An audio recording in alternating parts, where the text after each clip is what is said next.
State Champs Sports Network is presented by Lawrence Technological University. Be curious, make magic. Visit ltu.edu today. State Champs Game Time Live is delivered by Hungry Howie's Pizza, home of the original flavored crust pizza. State Champs Game Time Live is also brought to you by Reaction Technologies. Up your game. Go to reactiontechnologies.com for more information. The Construction Association of Michigan, the voice of the construction industry in Michigan. Alta Equipment, Michigan's #1 construction equipment provider, proudly representing the industry's top brands. Get the right equipment for your project every time with Alta Equipment. Fresh Perspective Seminars, your resource for obtaining scholarships for college. The Salvation Army, registered to ring campaign. Support the annual Red Cattle campaign. Go to registertoring.com today. And the Michigan High School Athletic Association, promoting the value and values of educational athletics.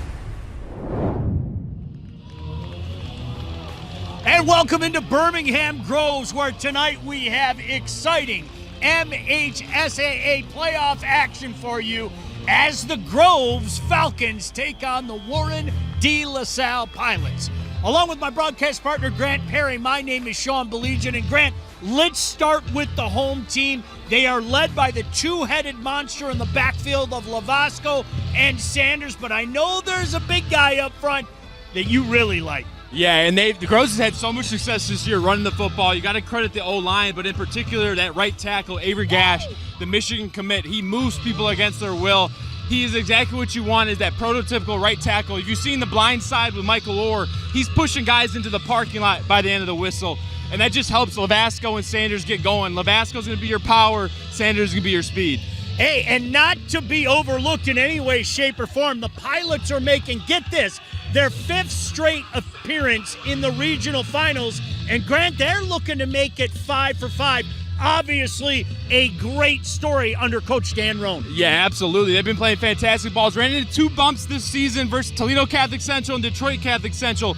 But I think that's going to help them here tonight. They've seen adversity versus Groves, who's 11-0, hasn't necessarily seen adversity. They're led by Sante Gasparoni, their quarterback, who's had a good year throwing. But look for him to make a difference in the running game. And if that's not working, look for Anthony Batanti, the junior running back, to step in the Wildcat package. Well, it's a beautiful night at a beautiful venue. No place we'd rather be. And, of course, it's time to introduce the third member of our broadcast crew. Let's bring her in, Kara Lyles, with a very special guest. Kara?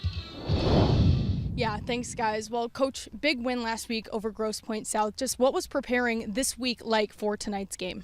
You know, at this point in the season, you got to bring your best to practice and to every situation. And, you know, Groves is one of the best teams in the state. And we kind of knew that all year long, looking at them and how they played. And so our kids are kind of focused. We kind of build our program around playing late November. So our kids are prepared for this, and they're going to have to play really well tonight.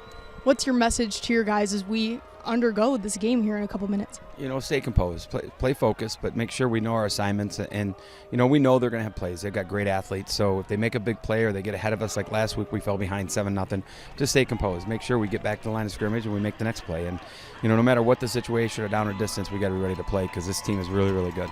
Coach, thank you so much. Good luck tonight. Appreciate it. Thanks for being here and thanks for the support. All right, guys, good one coming up. De La Salle taking on Groves. Kickoff coming up after the break.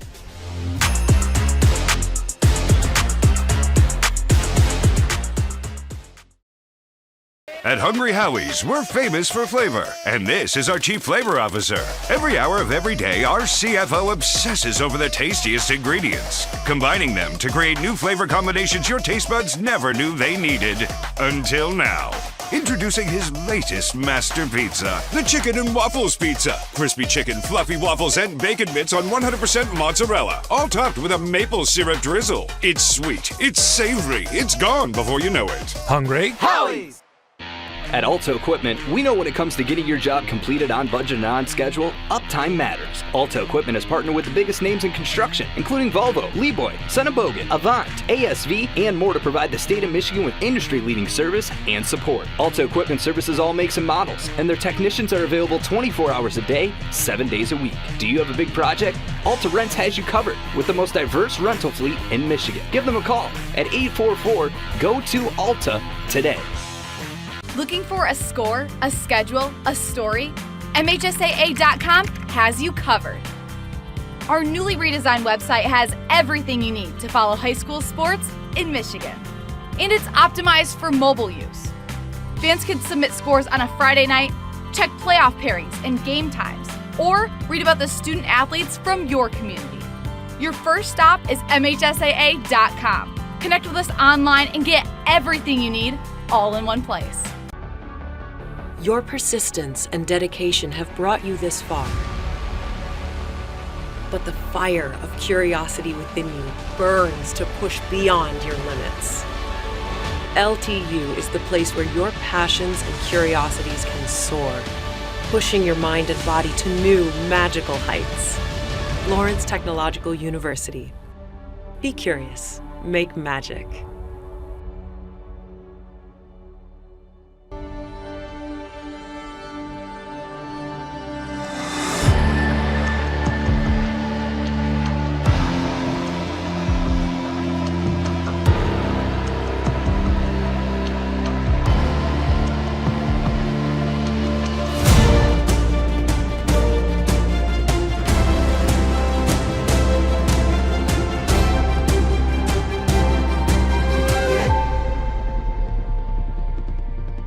Hi everybody, I'm Patty Cesarini, and the Salvation Army has teamed up with State Champs Network. And to help the Salvation Army, you can volunteer for their annual Red Kettle campaign. You can do so by going to registertoring.com, and you can sign up as an individual or as a group.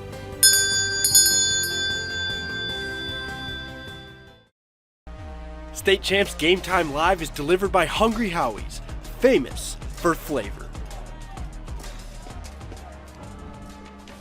And welcome in a beautiful night. My goodness gracious, couldn't ask for any better weather in mid-November. And we've got a dandy for you here tonight.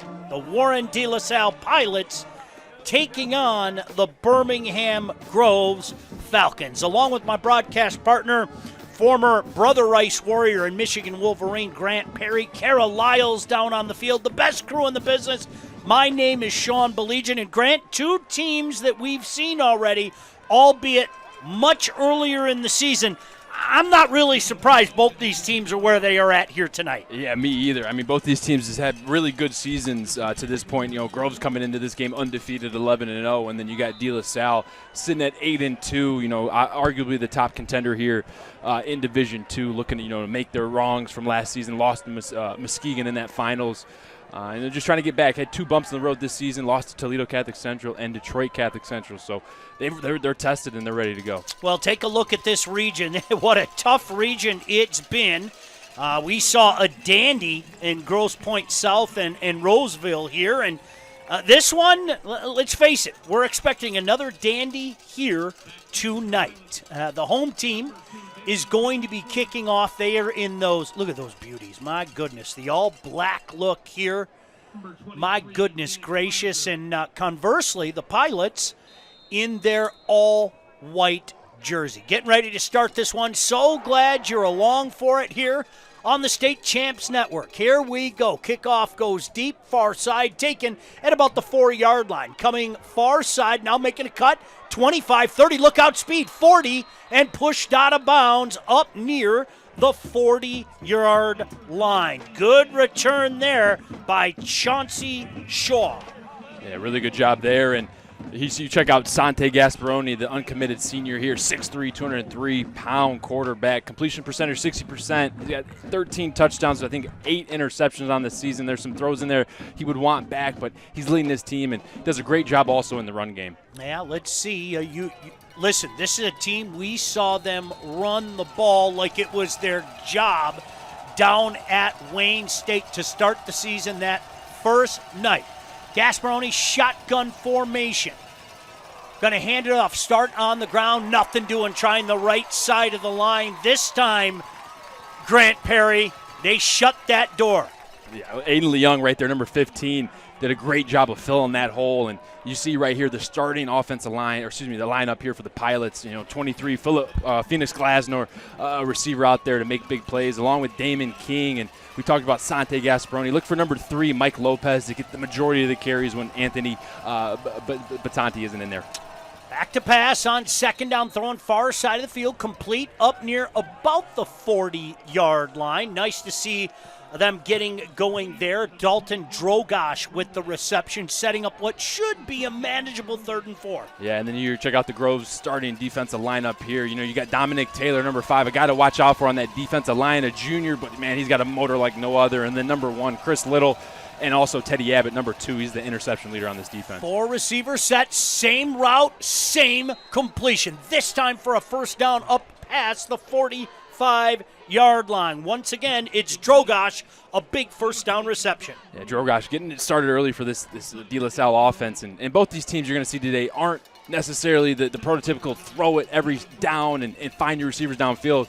What they like to do is find the open target, find what's there, take what the defense gives them, and that's what you see in these last 2 completions from Two Sante. receivers far side, 1 comes up the middle. Keeper up the middle, lots of space into Groves territory, and finally brought down at around the 45-yard line. Nothing fancy there, just power football right up the gut, Grant Perry. Power football led by Sante Gasparoni, quarterback, 6'3", 200 pounds, like we said, not afraid to run in between the tackles, and that's tough for these defenses that go against De La Salle. It's figuring out, hey, run pass, what do we do? But you got to keep in mind that Sante Gasparoni can and will run that football. Another man in motion, trips near side, 1 far side. Gasparoni, shotgun formation. He's going to run again. He's got some space outside, pushed out of bounds, should be very close to a first down. We'll see where they mark it, about 1.5 yards short. Yeah, and Sante Gasparoni was looking, didn't necessarily know where to go, ended up finding the lane. You'll see here on the left side of the line, Dominic Taylor gets great pressure on the outside, but the interior pressure from Groves' D-line didn't get to the quarterback,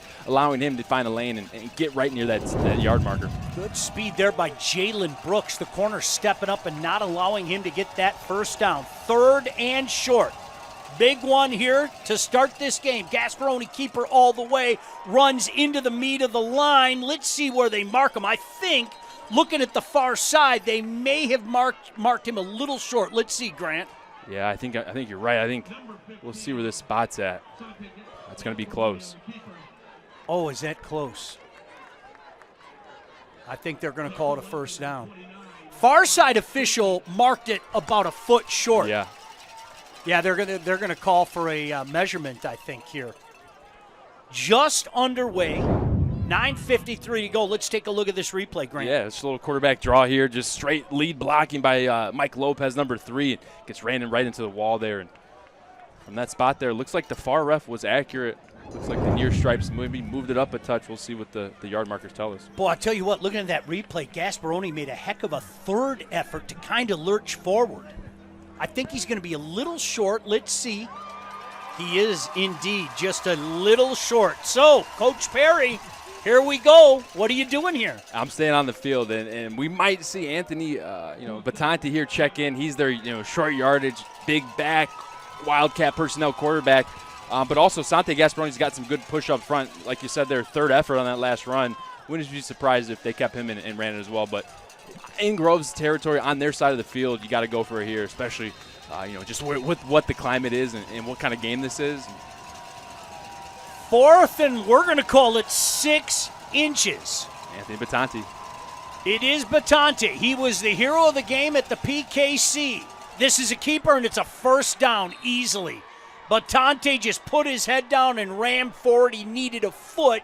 He got about 9 feet there. Yeah, just good job here. They're going to send the motion, trying to get these backers to communicate, get them off their alignment. And then Batante does what Batante does best, just lowers that helmet, follows his blockers, gets really good blocking up front from his linemen, and they find a way to get that first down. So fresh set of downs, 1st and 10 for the Pilots. Gasparoni back in. He's got 2 receivers split near side, 2 far side, running back on his left hip. Just underway here, first drive of the game. They try the jet, trying to get to the edge. He's not going to get there. Loss on that one. Julius Wilson got stretched out, and that Groves defense stepped up. Yeah, really good job here. Watch this right side of the defensive line there. Did a good push. Really good job right there. I think that's Carter Hilaki right there. 29, I'll have to check that. That's Wyatt Shortridge. Wyatt Shortridge sets the edge, which makes the ball carrier bounce out. And then you got to have an alley player, and Teddy Abbott fills that alley. Makes a great tackle for loss. 2nd and 11 now for the Pilots at the Groves 41-yard line. Gasparoni back to pass, looking for that slant. Complete. Look out. 20, 15, 10, 5, touchdown. Oh, baby, Dalton Drogosh. Nothing fancy there. Just outran everybody. And a great ball by Sante Gasparoni. I mean, I think that was what we call a cover 2 honey hole shot. He put that thing right in between the cornerback, Chris Little, and the safety there, Teddy Abbott. And that's one of those throws where he could have gone the other way. This thing really could. Watch number 1 here. He's going to just sink off, kind of sit, and he's reading. He wants to jump the bubble, and as soon as Sante sees that, he throws it in. Teddy Abbott takes a negative angle, doesn't take the right angle. And, boy, does that turn into 6 for De La Salle. Well, you give him a step, and Dalton Drogosh did the rest. Half the distance to goal here on the extra point attempt after the offside. So is this something that Coach Roan's going to think about? Hey, you know what? 1 yard out. We got the kind of offense that can surge forward. They did it a few times on that drive. Now he's going to leave the kicking team out there. Point after attempt. Jackson Tour snapped down. The kick is up. The kick was partially blocked, but it's good. Somebody got a piece of that, right? Yeah, that was a low liner right there.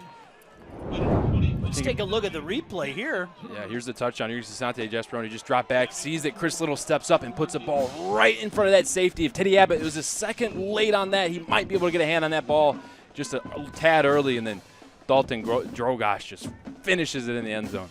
Hey, Hungry Howie's is a great partner of the State Champs Network's Mr. Football and Anvil Awards. Hungry Howie's, the original flavored crust pizza. Order your pizza at hungryhowies.com. And I did. I picked up a few pizzas today. Darn right you did. All right, Grant.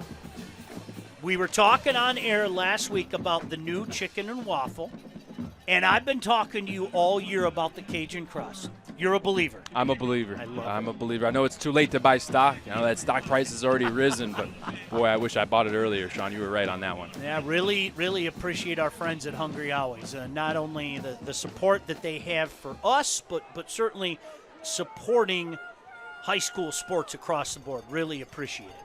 So, the Pilots take an early 7-0 lead. Now it's Grove's turn. A Grove's team that, as we mentioned, they have no problem moving the ball either. Taking far side of the field, 10-yard line, 20, 30, big hole 35, 40. Another good return out past the 40, close to the 45-yard line.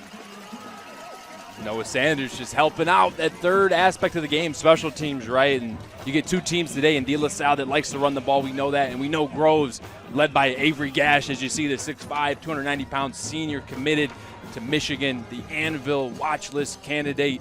You know they're going to want to run the ball, so special teams has to play a big part today in field position. Right there, Groves responds, gets some good field position, and they're just 5 yards from crossing into enemy territory. He is a big man. We saw him down on the field. My goodness gracious. All right, lining up under center now.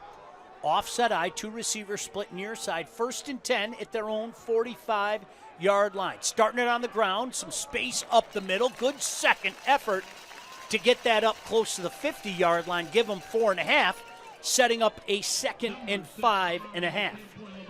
You know, you're picking up 5 yards on your first carry there. You're in a good spot here. And as you check out the starting lineup for Groves here, you know, got Ryan Counts, the senior quarterback, 80% completion percentage on the year, does a great job, really a game manager for them. Got to look out for Chris Little, their playmaker on the perimeter, number 1. And keep in mind today, I think the tight ends could get involved today. I think Noah Woods could have a big day. He's a big red zone target. I think he's 6'3", 6'4". So look for him to make a difference today. Shotgun formation this time. 2nd and 5.5. Direct snap. Big hole. Look out, Sanders. Makes it cut at the 40, 35, 30, 25. Pushed out of bounds near the 20-yard line. We see those wrinkles a lot, and that burst of speed by Sanders has him in business. Yep, you get the jet motion. It's the Wildcat package, right? Noah Sanders is just going to say, hey, I got this. I see the lane. I'm going to take it. Gets north and south, and then what do you do as a great runner, a guy that has great vision? You try to circle that defense. He tries to get back to the other side and circle the defense right there, but number 21, Isaiah Jones, was just in time to push him out of bounds. 1st and 10 at the 22-yard line. Groves in business. Wildcat formation again. 7-0 DLS. No, that's Counts back there. Correct. Counts waits a snap. Back to pass. Looking, firing, completing at about the 16-yard line, brought down there. But you'll take 6 yards all day on first down. Absolutely. First down, you want to throw the ball. You switch up the tendencies, right? You're a run team. Why not throw it? As you see here, you got the Pilots starting defense. A bunch of names on this defense to look out for. I mean, number 12, David Williams, is a number of offers.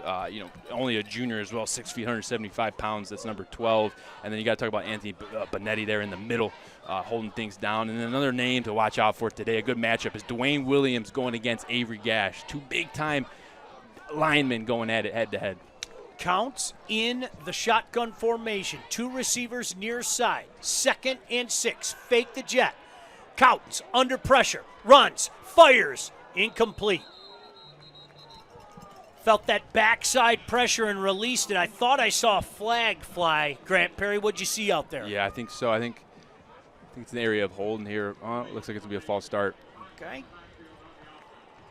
So they'll move them back 5, turning this 2nd and 6 into 2nd and 11. In case you're just joining us, the Pilots received the opening kickoff and went right down the field, and it culminated in a long Dalton Drogosh touchdown to take this early 7-0 lead. Big crowd here at Birmingham Groves.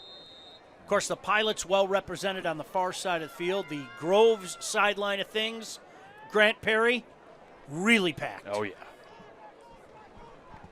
High formation, 2nd and 11. Counts under 7. The deep back, Lavasco. Good misdirection there, coming near side of the field, inside the 5, and dragged out at the 3-yard line. How about that? Paul Hubbard.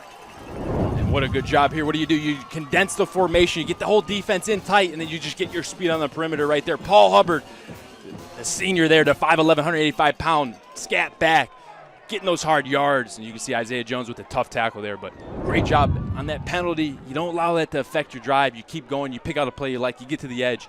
You get this thing right down inside the 5. Offset eye. I think everybody thought Lavasco was getting the ball the last time. I bet he does this time. 1st and goal. The handoff to Lavasco. Trying the right side. Surges. Close. No signal. I think he got him down just before the goal line. Boy, did he work hard for those yards. And you can see the patience here. He doesn't necessarily know where to go. He's trying to read the blocks. Gets a good pull. Noah Woods, number 7, is getting a good block. Meets at the line of scrimmage, but see those legs. You get Noah Sanders for your speed, and you get Mario Campo Lavasco for the power. Power formation here. Keeper over the right side. Touchdown, Groves. Oh, if this start is any indicator, we got a dandy brewing here tonight as Counts goes over from 1 yard out. Boy, we're in for a treat here. You know, it's going to be an old-fashioned shootout, if you will, Sean. Not a lot of throwing. I mean, De La Salle did score on a deep pass there by Sante Gasparoni first drive, but Groves comes down and says, you know what, we can run this football too. And you see Counts does the right thing there, takes that quarterback sneak, finds the open gap, and just gets right across. Well, the all-important point after here. Awaiting the snap. Snap is down, the kick is up, and the kick is good. So with 5:51 to go here in the first quarter, we are all tied up at 7 apiece. What a start for both these offenses. Absolutely, and you're going to check out the replay here. Get to the line of scrimmage as fast as you can. Half the D-line isn't ready. Ryan Counts with that senior game management experience just says, you know what, I'm going to snap this ball and get right across, and that's what he does. Hey, take your game to the next level with Reaction Technologies, elevating athlete safety and performance. Follow them at Reaction Tech on all social media. Look at that, a little mist coming down right now. It's kind of, just remember this, Grant, nothing lasts forever, even cold November rain. What a great night. Really is. Good luck to all the teams playing right now, but obviously we're focused on this one. Kara Lyles down on the field. We'll check in with her momentarily. Grant Perry up here. My name is Sean Belegian. 7-7. Our score as Birmingham Groves hosts the Pilots from Warren De La Salle. Waters going to send this one deep. High kick, far side of the field, taken at about the 2-yard line. Coming from the far side, make a cut at the 10. Some space out past the 15, brought down about the 18-yard line. So that is where this Pilot offense will take over. Great job there. That's another thing. Just if you got a kicker that can cough and kick that kickoff into the back of the end zone, right in the front of the end zone, but not get it across, allows your defense to rally that football, gives yourself some good prime position here on defense, not allowing a big return. It's a good job to fix your mistakes from that first kickoff and really pin them here in their own area. So Sante Gasparoni, the senior quarterback wearing the number 15, leads the Pilots back out onto the field. 2 receivers split near side. Shotgun formation. Barks out the signals. Hands it off, coming near side, trying to get to the edge. 15, great pursuit by the defense. Going nowhere. Once again, Teddy Abbott stepping up. Yeah, Teddy Abbott got him for a ball hawk, but right now he's hawking the ball carriers. He's doing a great job. You see here this run, outside zone. Aiden Leong does a great job of forcing this thing outside. All he needs is a little help, and he gets that from the missile, Teddy Abbott, who flies up for what I believe is his second tackle for loss here tonight so far. So a 2nd and long. Second, we'll call it 10.5. Grove shows blitz. I think they jumped off. Let's wait and see, Grant Perry, but I think they jumped off. Yeah, I think they're going to get Wyatt Shortridge 29 there. 45 yards turns a 2nd and 10.5 to about a 2nd and 5.5. So don't want to be giving any yards away against this potent Pilot offense. Yeah, you can see Coach Flaherty there talking to Shortridge, saying, hey, time it up a little bit better, have a little bit more savviness to you. You're just a smidge late, because if you can time that thing up right, it really messes with that offensive line's blocking assignments. Allow yourself to get in the backfield and make a play. 2 receivers split far side of the field. Gasparoni talking to all his biggins up front. Running back on his left hip.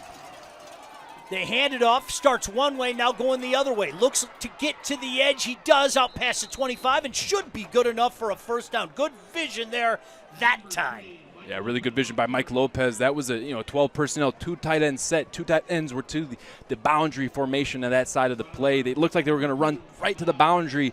Mike Lopez puts his brakes on, cuts back across field, and picks up that first down. So fresh set of downs, 1st and 10 out near the 30-yard line. 7-7 your score. Gasparoni walks up to the line, checks it off. 2 receivers split near side. Now switches the running back from his left hip to his right hip with a man in motion. Gasparoni back to pass. Lots of time. Pressure comes. Steps up.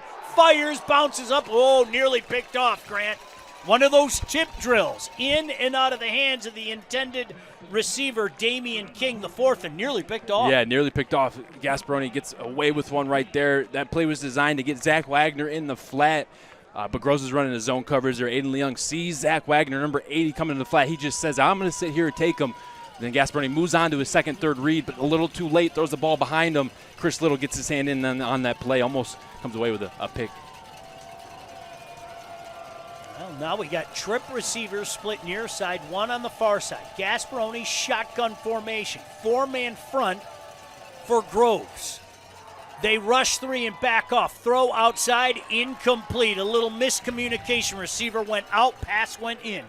Yep, and you can say right there, Groves, that first drive, Groves was playing off, allowing those free throws, allowing those throws, you say 5 yards, hitch. Sante's throwing and putting them on him right there. Jalen Brooks did a great job of playing in the receiver's face. Dalton Drogosh, that is, didn't allow an easy completion. You can see when a receiver has a little, someone in his face, it really affects the throw. 3rd and 10. Let's see what Coach Flaherty and the Falcons defense dials up here. Certainly a passing down.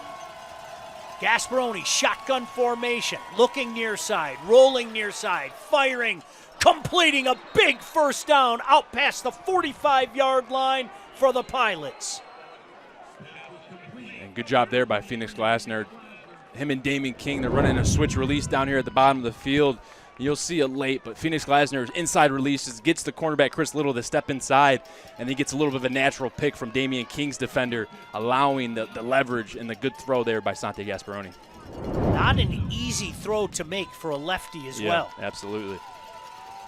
1st and 10, up to their own 45-yard line. Gasparoni sends a man in motion. He's going to keep it, and he's going to get hit and go down. Good second effort to pick up a little bit, Grant. It looked like that was going to be a loss, but he lurched that big frame forward for a gain of about 3. Yeah, it pays to have a quarterback with his stature. You know, when the play looks like it's not going anywhere, he can fall forward, give you a few inches on that 6'3" frame. And right there, they just goes jet sweep, read, meaning he's going to read it. If that defensive end steps out, takes the jet sweep, he's going to keep it. He did it there, but the defense reacted in a manly fashion there and he rallied to the football. So let's see what they dial up here on this 2nd down. Just on their side of the 50-yard line. 2 receivers split far side, 1 near side. Gasparoni looking over that defense. Shotgun formation. Fires, completes it into Groves territory, just shy of the 1st down. But a very manageable, Grant, we'll call it 3rd and 2 forthcoming. Yeah, and I think, you know, when this game's all said and done, when you go back and watch the film, it's going to be about who succeeds in these 3rd down and 2s, these 3rd down and 3s. It's these short yardage situations in which both these teams really excel at. It's all about who's going to be able to counter it and stop it today from the defensive side of the ball. And right now, Groves has an opportunity to come away with a stop here. Big 3rd down here. 3rd and 2 at the Groves 47-yard line. Gasparoni looking over that defense. Shotgun formation. Hit in the backfield and push back. Not this time. A big wall of black just came up. Bull rush up the middle. And now, Grant Perry, another decision. They went for a 4th and short on their first drive. That play didn't have a chance for Patante. Yeah, and Zach Wagner right there supposed to block that C gap, but who's in that C gap? That's Avery Gash, the Michigan commit. Also plays defense. The big fella just shoots right up his gap right there, kills the play before it even begins. This time they're going to punt it away. Line drive punt. Takes a big pilot bounce. Another big pilot bounce inside the 10. And it looks like it's going to be touched down at about the 6-yard line. Hey, there's always help wanted when it comes to high school game officials. Every year, over 1,000 new officials are needed. Officiating is a great way to stay in shape, stay close to the game, and so much more. Log on to mhsaa.com for more info. Appreciate the stripes, no doubt about that. 7-7 your score.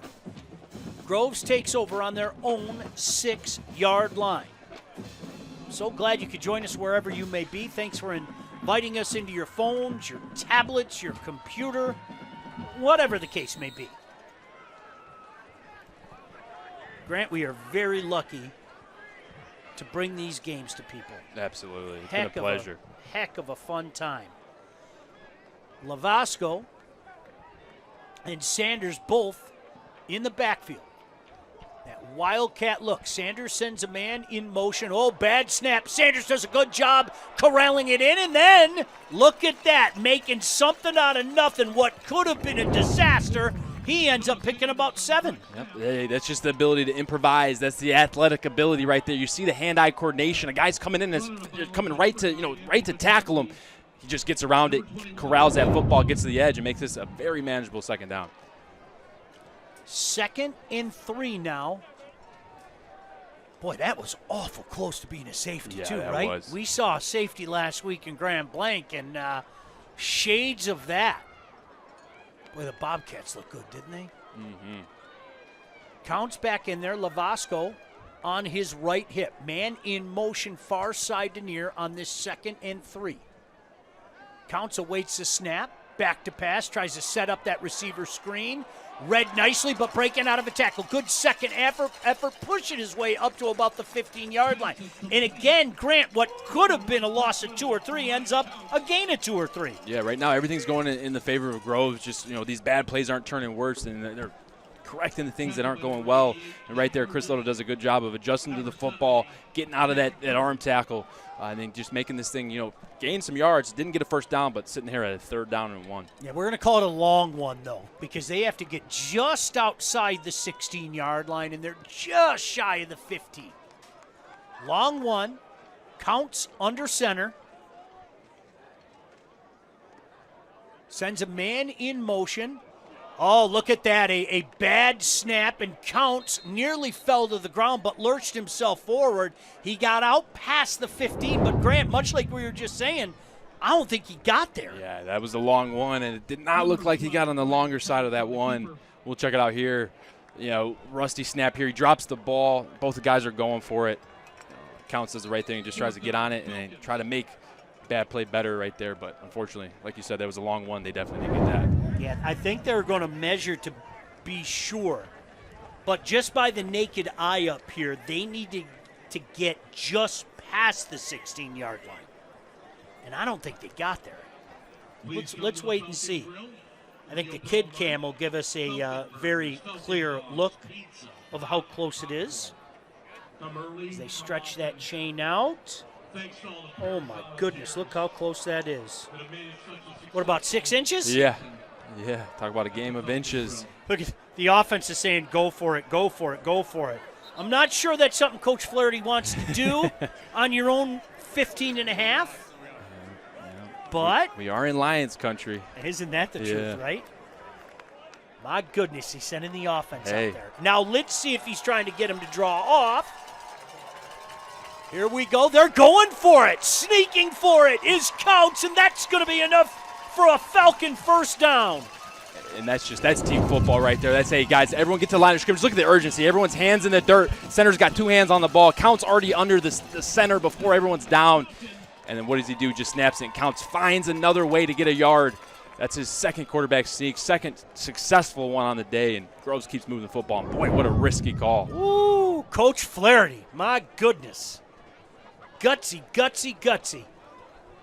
Waning moments of this first quarter.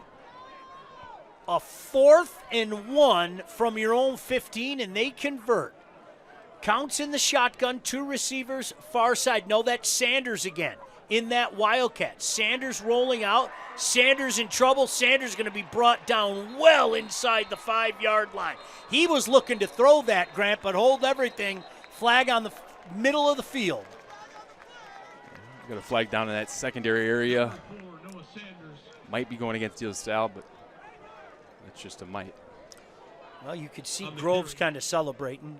I think that gives it away. Yeah, yep. I don't want to spoil it for anybody. Yeah, that's a fair assessment right there. And Groves will take that all day after the play and how it resulted. That's for sure. They try to go, a little quarterback wildcat action with Noah Sanders, switch up the look there, and they're going to have Sanders throw a deep post to Chris Little, and I think Chris Little was the one that got held here. And as you see, Noah Sanders acting like he's going to run. You want to sell it for 3 to 4 steps. But that defense, Bohanna right there, number 4, and then finishing the play there is Dalton Dorbash. Boy, did junior Drew Bohanna show some heat to get in there and put that pressure on Sanders. Timeout on the field. That is the end of the first quarter. 7-7 between the Falcons and the Pilots. So glad you could join us on the State Champs Network. At Hungry Howie's, we're famous for flavor, and this is our Chief Flavor Officer. Every hour of every day, our CFO obsesses over the tastiest ingredients, combining them to create new flavor combinations your taste buds never knew they needed. Until now. Introducing his latest master pizza, the Chicken and Waffles Pizza. Crispy chicken, fluffy waffles, and bacon bits on 100% mozzarella, all topped with a maple syrup drizzle. It's sweet, it's savory, it's gone before you know it. Hungry Howie's!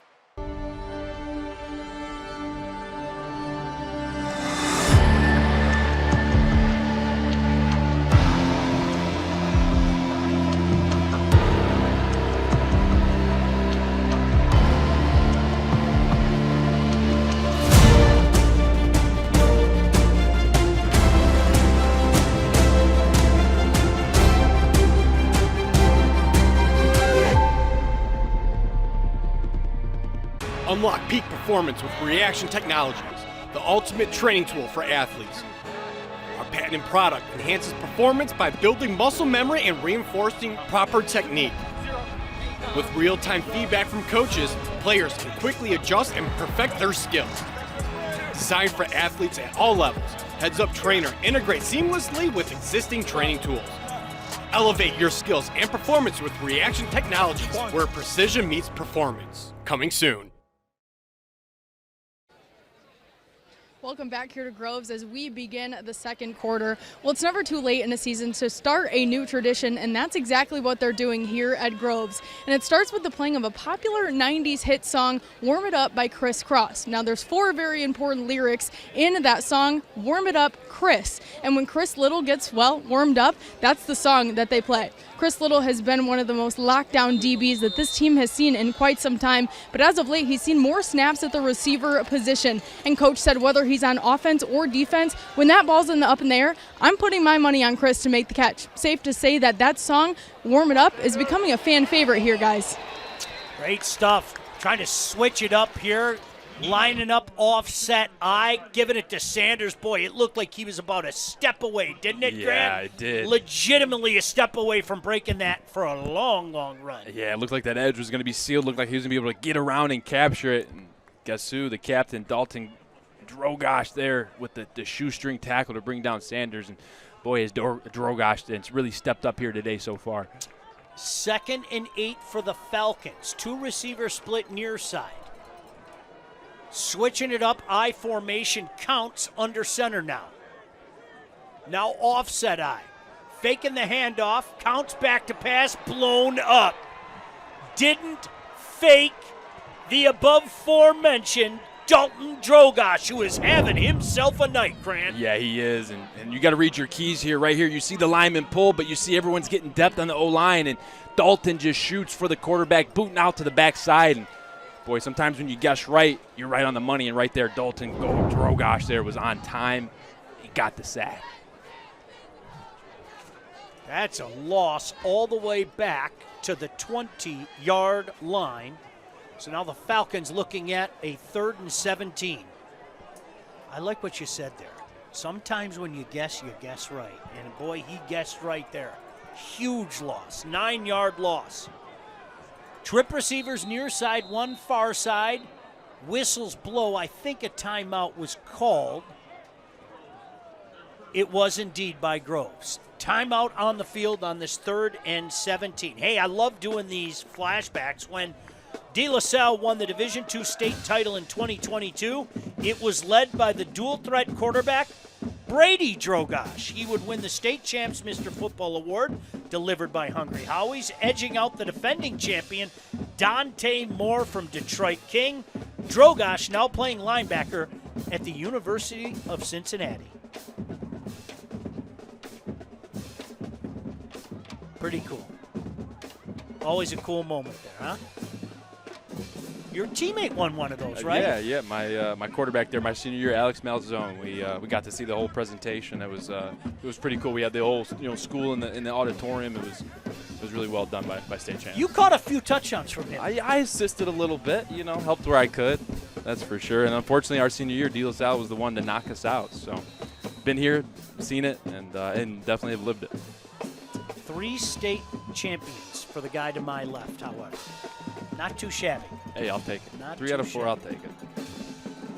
So big 3rd and 17 here. 10:25 to go in this second quarter of a 7-7 game. Trip receivers near side, 1 far side. Count in that shotgun formation.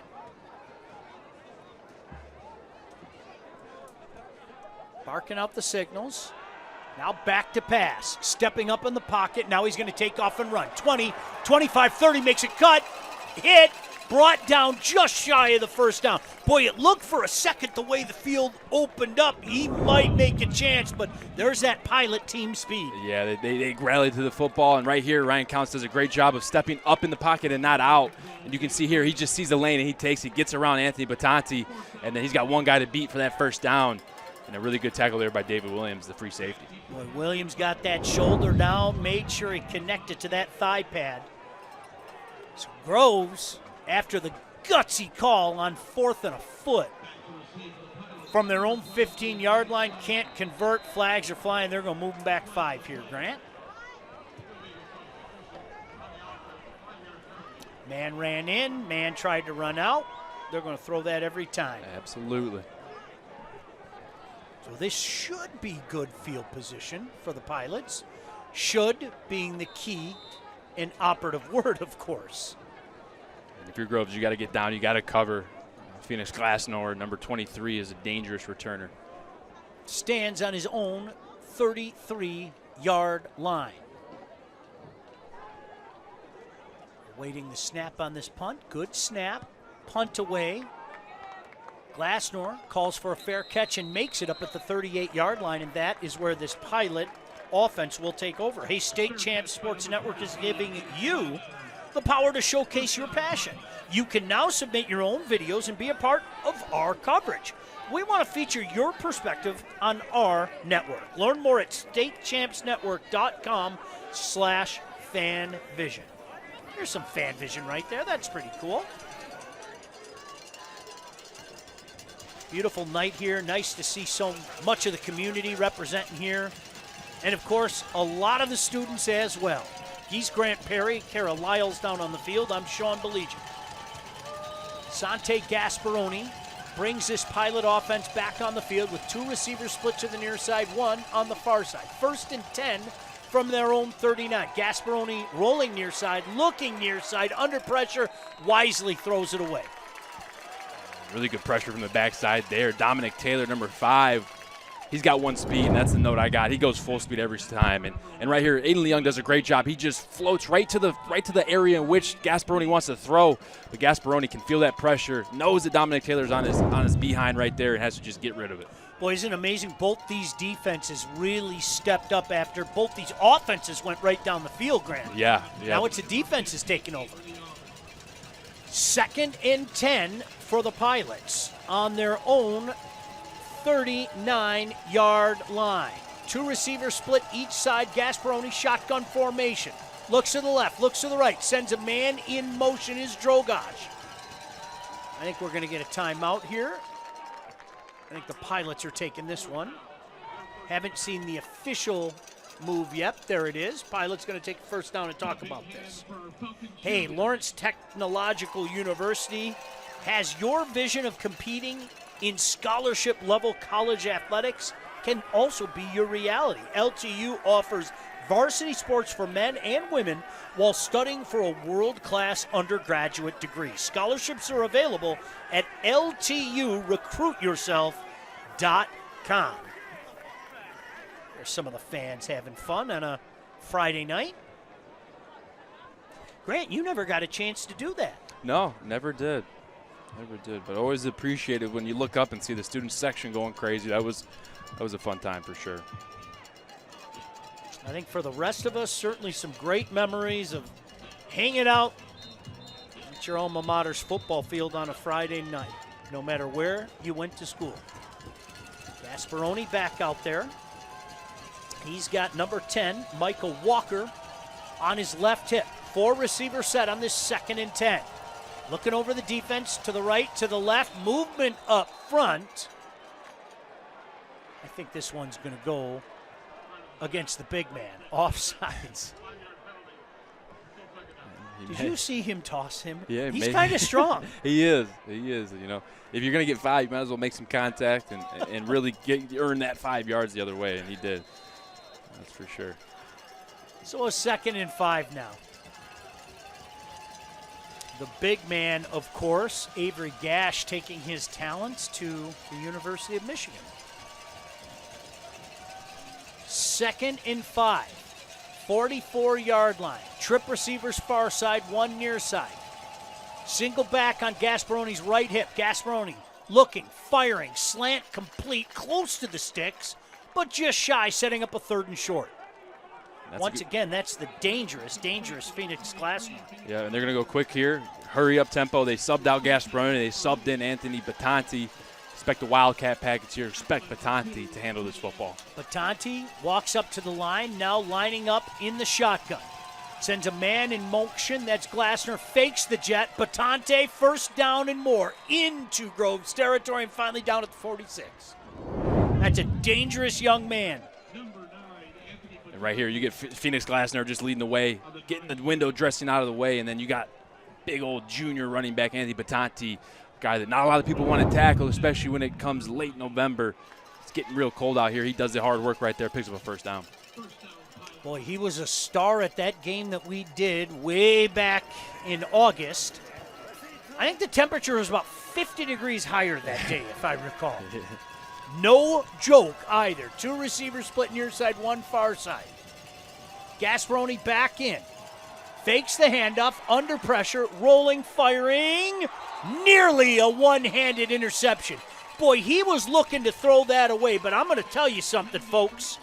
That young man out there nearly made a, dare I say, Woodson-type interception on the near sideline. He did. It was really close. Aiden Leung, standing only 5'9", but, man, he's playing really well. You're going to see him right here. He's in the slot, yellow gloves. See how he's working out. He's that buzz defender. He's just trying to get under any curl route, any outside route by number 1. Woo. Does a great job, and he's doing a really good job of getting in the way and affecting Sante Gasparoni's throw. 2nd and long at the Groves 46-yard line. Gasparoni back to pass. Lots of pressure. Rolling near side. Under pressure, just throws it away. I think they're asking for a flag. Boy, the Groves sideline going crazy. But correct me if I'm wrong, I thought he was outside the pocket. Yeah, I think it's going to be a question on whether he got that ball back to the line of scrimmage. I love to see that the officials have a quick conversation, make sure they're all on the same page. It's all about getting the call right. And look at the speed out of Dominic Taylor, number 5, applying that pressure, getting right in the face of Gasparoni, leaving him nowhere to throw that football. Still having a conversation down there. There's your flag. Hey. Get the call right. That's the only thing that matters to me. Nothing wrong with that. That's a huge call. It is. It is a big call. Some would say that's the home field advantage stepping in right there. But that one goes in the favor of Groves. And I got to think, he definitely was outside the tackle box. I got to think that he just didn't get that ball back past the line of scrimmage. That would be my assessment on that one. Well, I'm going to be really intrigued to see where they mark this off now.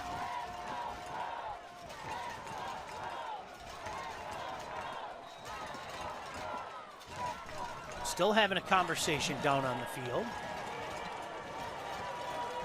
So we'll call it back into their own territory at the 49-yard line. This is going to be about 3rd and 15. Trip receivers near side, 1 in motion. 4th down, going for it all, looking for Drogosh. Made a great adjustment, but it falls incomplete. Yeah, they forgot to change the board, and I forgot. My apologies that's a loss of down. I thought it was 3rd down, too, until, we had Chuck up here tell us it was 4th. Appreciate you, Chuck, there. And then we look down on the field. They're throwing the ball deep down to Drogosh. And right here, Riley Armbermacher, on that pronunciation. But he's in phase, does a good job, gets his hand on the ball. Just enough. There's a flag that comes in right now. There's quite the discussion at the middle of the field, okay? Now, I think I know what they're discussing. I thought it was 2nd down, which would have made that 3rd down. Yeah, and that's same. I thought that as well. And then at the tail end of the play, somebody on the far side of the field, one of the coaches, was really losing their mind. Okay, yeah. You had it right, Sean. It was all right. Yep. Thank you. Because, it was said 3rd. They went 4th, and then the board went 4th, and I'm like. Sometimes the wily veteran, you got to trust the wily veteran. Absolutely. Not often, mind you, but sometimes. So 4th down now. They're going to punt this one away. Now, again, a battle of field position as these defenses have stepped up. Line drive kick taken on a bounce. And great field position for the Falcons. That hit something. I didn't see what it hit. I'm sure our replay will hit it. But Johnny on the spot, Paul Hubbard said, thank you very much, and just grabbed it. Watch this. It's going to roll, and then Spencer George, number 8, is just sitting right there in the middle of the field. It's center fielder, and it just comes right to him. He has nothing to do besides react. He kind of uses it as a backstop. The thing bounces, and then Paul Hubbard cleans it up. Hey, the Construction Association of Michigan provides a vast array of resources, services, information, and training to our diverse membership in Michigan's construction industry. Go to buildwithcam.com for more info. Great field position here. Groves takes over on the Pilots' 36-yard line. 7-7 game. Shotgun formation. Keeper all the way up the middle. Lots of space out past the 30. First down and more. Inside the 20 and dragged out of bounds is Sanders. Oh, Sanders has had some explosive moments here tonight, Grant. Yeah, he has. They're just feeding the Sanders train. You can just see, look at the speed, the athleticism here. This play's supposed to hit off the right side. He's supposed to follow the blockers outside. He sees a gash to the left. He steps back inside. Great cut. Breaks the tackle off by Isaiah Jones. And then the free safety, Davey Williams.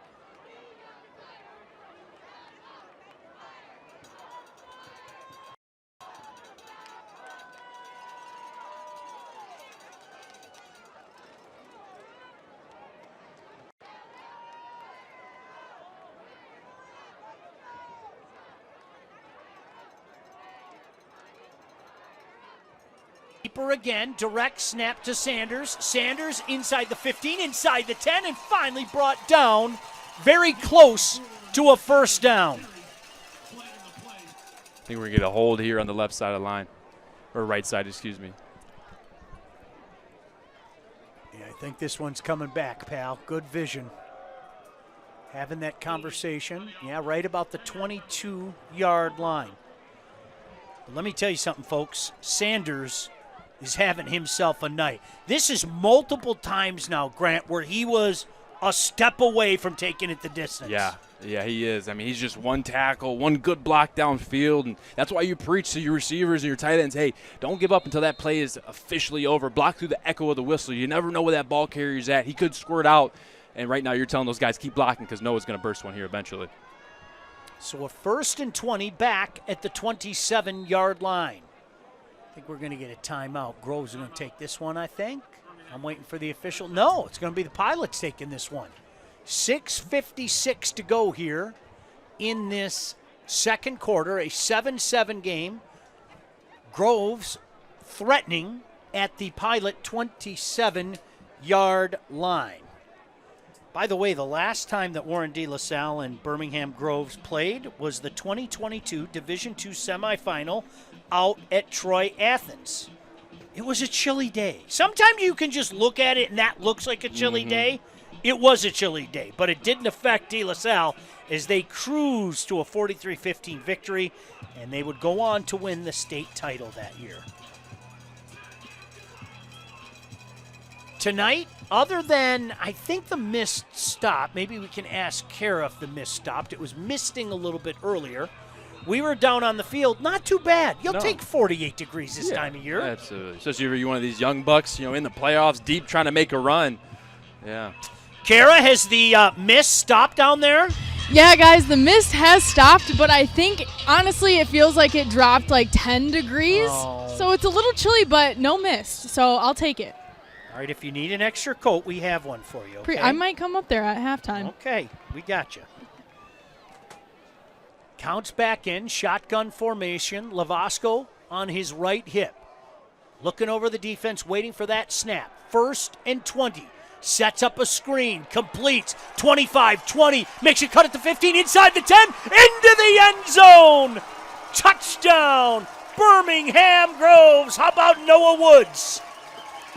Boy, oh boy, Noah Woods getting his name called here early. Had a feeling that when you get in the red zone here, both teams like to run the football. How are you going to mix it up? How are you going to present a different look to get your guys in open space right there? They send every receiver deep, making it look like an all-go route, special verticals downfield, and they just slip out Noah Woods there into the flat, a little tight end screen. He follows his blockers, and boy, he took off and got in that end zone for a touchdown. Well, the all-important point after. Boy, they are so vital this time of year. Make no mistake about it. Gage Waters, the junior kicker, sizing this up. Awaiting the snap is counts. Snap is down, the kick is up, and the kick is good. 6:47 to go here. Second quarter. And the Falcons have their first lead of the game, Grant Perry, 14-7. Yes, they do. I love the play call. I love the design here. You'll see it again. They send everyone deep. You're going to see the tight end here on the left side of the line of scrimmage. He's going to act like he's blocking. He's just going to fade away, and he's going to follow his blockers. He's got big boy Mattia Andrino leading the way, 75, number 58 leading the way. And then what does he do? He just cuts back inside. And when you get 6'3", 235 pounds in full speed motion, it's hard to bring that boy down. He gets across that goal line, gives Groves their first lead of the game. Well, we had a feeling this would be a dandy, and it is living up to it so far. The home team, the Groves Falcons, have a 14-7 lead. Now let's see what the Pilots can get going. In case you're just joining us, they took the first drive, went right down the field. It culminated in a Drogosh touchdown reception. Since then, Groves has put up 2 touchdowns. Special teams has played a big part in both of these scores here early on. That first score from De La Salle, Phoenix Glasner was able to return that thing up near the 50. Let's see if De La Salle has anything up their sleeve to improve their field position here on this kick return. Gage Waters, you pointed out very well, does a good job of going into that coffin corner. Let's see if he tries it again. No, this time, line drive right up the middle, taking on the bounce at the 10-yard line. Middle of the field, making a cut is Glasner. Hit at the 25, goes down about the 26. So let's see how Gasparoni in this Pilot offense responds. 14 straight by the home team. And they have a 14-7 lead with 6:43 to go here in this second quarter. Wouldn't be surprised if we saw a little bit more Anthony Batanti here on this drive, as he's just someone that gets north and south, knows how to run with that football, and he's really got a knack for taking over football games. Brady Bullock checks in. He's a big load back there. Shotgun formation. Guess who? On cue, Batante. Fakes the jet. Whistles blow. Timeout right before the play starts. Oh, delay a game. Huh? How about that? Not what you need, Momentum clearly on this side of the field right now, Grant Perry. Yeah, it is. It is. And like we said, this is a game of inches. As we've seen, multiple times they've had to measure this football, and it's been literally 6 inches here, 7 inches there, a foot here. And right now you can't afford to go backwards if you're De La Salle. Batante stays in shotgun formation. Fakes the jet, going to keep it and try the middle, and he's hit immediately and brought down after a very minimal gain. Give Batante 1, setting up a 2nd and 14. And when you run into the bear hug of Avery Gash, it's not easy to get off. Look at Avery Gash pushing that guy back, one hand, and then one hand on the ball carrier, saying, I can just do this all myself. And that was a rep won by Avery Gash and himself only right there. That was a man amongst boys right there on that rep. My goodness. 2 receivers split near side, 1 far side, flags fly. Let's see what they call here. What's the conversation? Oh, boy. When it rains, it pours. Thankfully, it's not happening for Carol Lyles right now, but unfortunately for the Pilots, this is a drive that just keeps going backwards, seemingly. Yeah, going backwards. That playbook's to win, getting smaller with what you feel you can convert with. Wouldn't be surprised here if they try to pick up a big run here and then go to the air. 2nd and we'll call it 18. Gasparoni checks back in.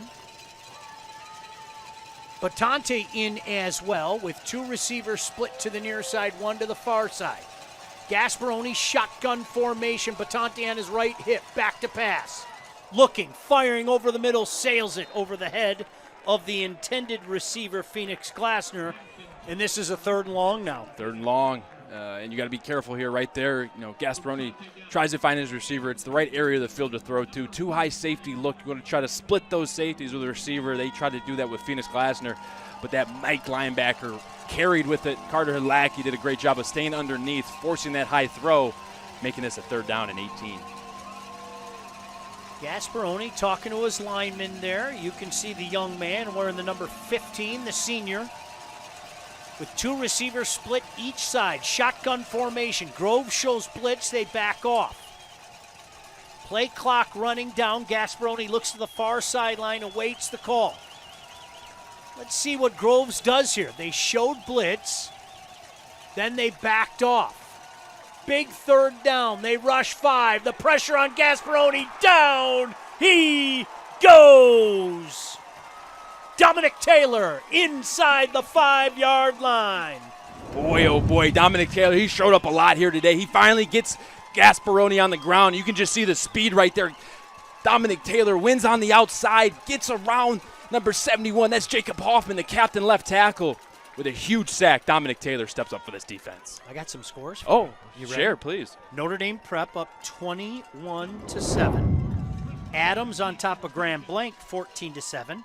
CC with a 14-7 lead over Belleville. Short punt taken about the 34-yard line. Not a lot of space out there, maybe up to the 32, but great field position for Groves again. Mason and Walled Lake Western, that's an intriguing battle, tied at 7 apiece, and Orchard Lake St. Mary's has a 14-3 lead over Carlson. Flag on the play. Let's see what this is all about, Grant. Hold on, Groves. But still, great field position. Yep, great field position. And right now, if you got to incorporate special teams into the mix, right now Groves has got the edge. Special teams has done a great job of setting them up for great field position on their starting drives. Still into Pilot territory at the 43-yard line. And here's the interesting thing, Grant. You take a time-consuming drive. Oh, by the way, you get the ball to start the second half as well. Yeah, it's not too bad if you're a Falcon. I formation now, deep back Lavasco. Two receivers split outside. Offset I now. The give is to Lavasco. Lavasco hit in the backfield, then brought down right at the line of scrimmage. Good job stepping up there. Dwayne Williams, the linebacker, didn't let him go after a gain of 1. How about this? Catholic Central attacks on another. They're up 21-7 on Belleville.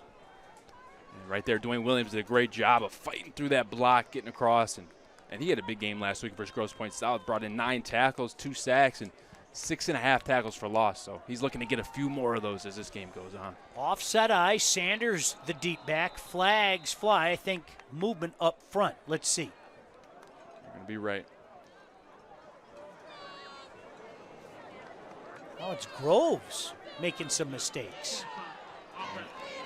He's got to give the guys a second to get set up. Got up to that center, a little too quick, snapped it. Noah Woods didn't have his hand in the ground, wasn't ready to go. So move them back to the 47-yard line, and now Falcons set with a 2nd and 14. Clock running, 4:05 to go here in the second quarter. Offset I, Sanders still the deep back. The give is to Sanders. He's forced back, makes a cut at the 45. Can't break out, though. That's a huge loss. Great pursuit by the Pilots, and my goodness, Grant, that's going to be a loss of about 10. Yeah, you can see here the Pilots when they get this formation, you can just tell they know. They send an edge pressure blitz right there. They got Robbie Armani there pressuring off the edge. He's the first of the ball carrier, which then allows the rest of that defense to flow. And it's almost as if they're in their scouting, during their game planning during the week. De La Salle said when they line up in this formation, we're going to set edge pressure blitz, and right there they dial it up right at the right time. Well, I'm going to reiterate, my friend, these defenses really stepping up after that first drive of the game. Both these defenses.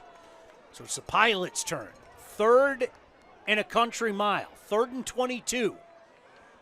They're going to punt it away. How about that? Try to catch the Pilots, and that takes a bounce inside the 15 and down at about the 12-yard line. Not a bad choice there. Catch them off guard a little bit.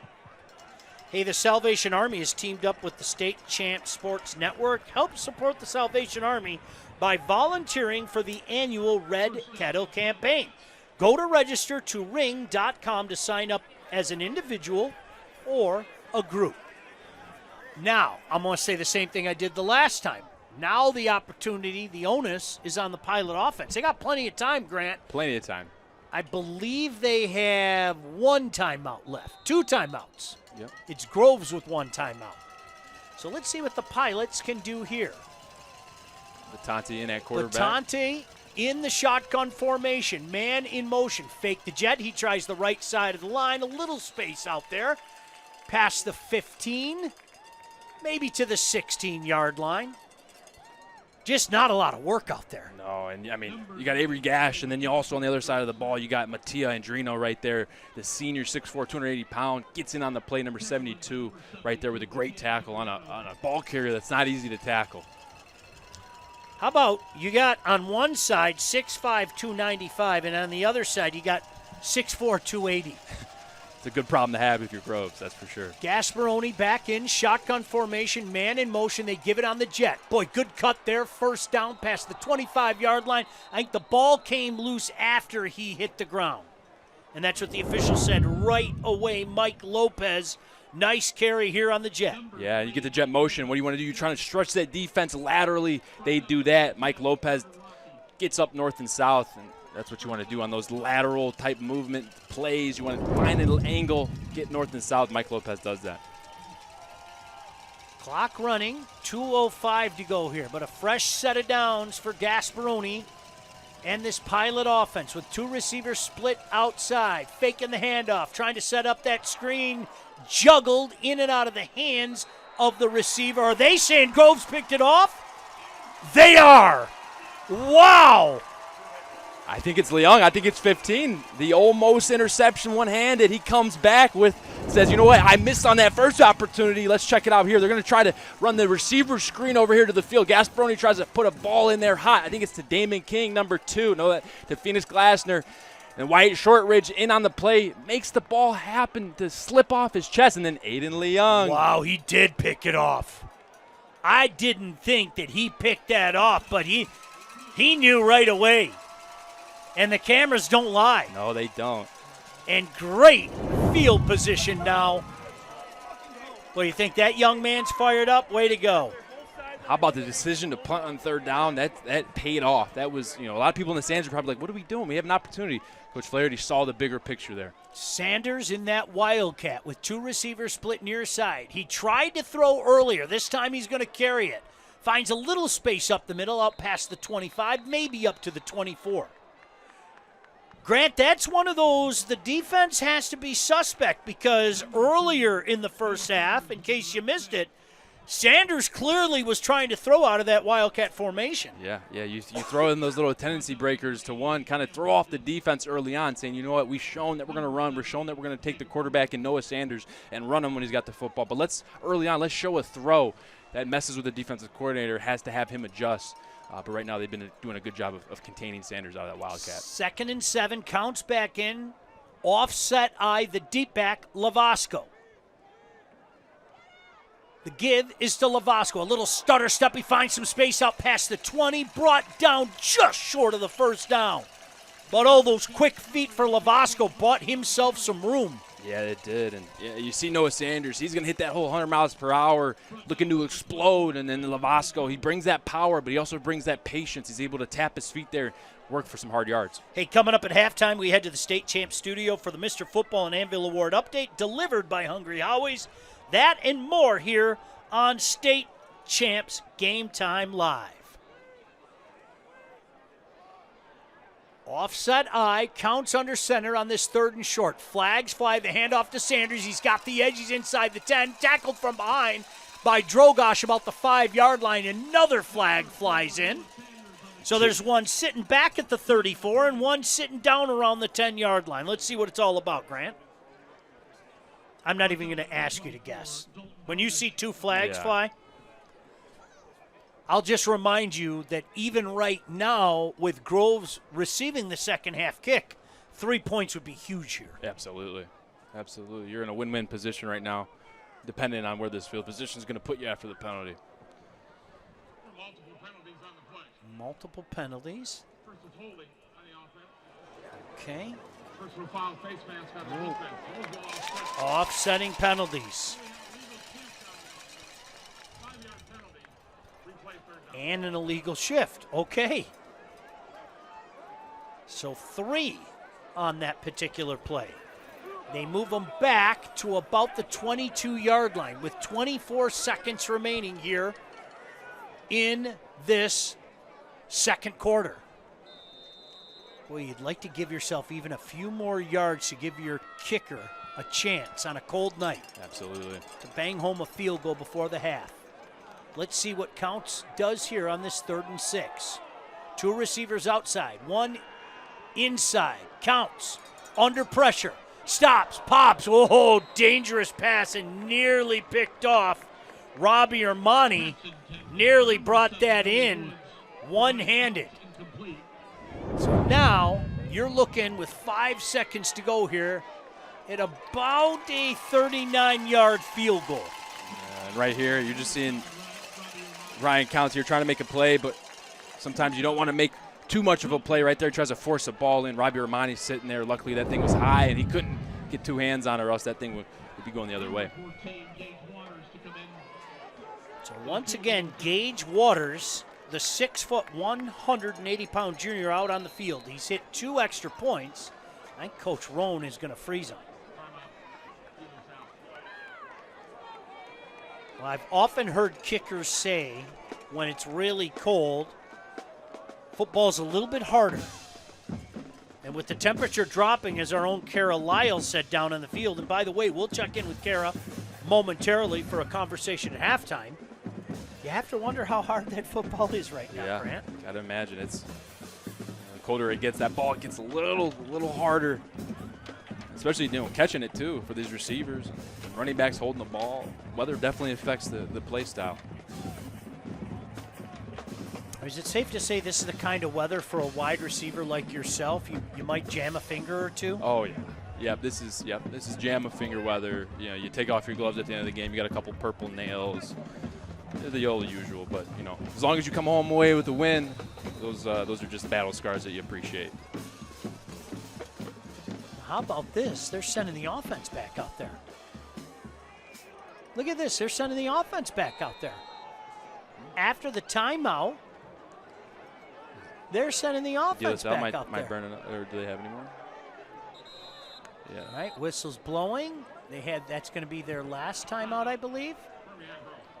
No, it's going to be Groves taking the timeout. Okay. So we'll see what that's all about. Hey, let's take a look back at Birmingham Grove's last regional title win. It was against Livonia Franklin back in 2022. Franklin jumped out to an early lead, but Groves got into gear in the second half as the Falcons won 32-25 to claim the Division II regional title hardware.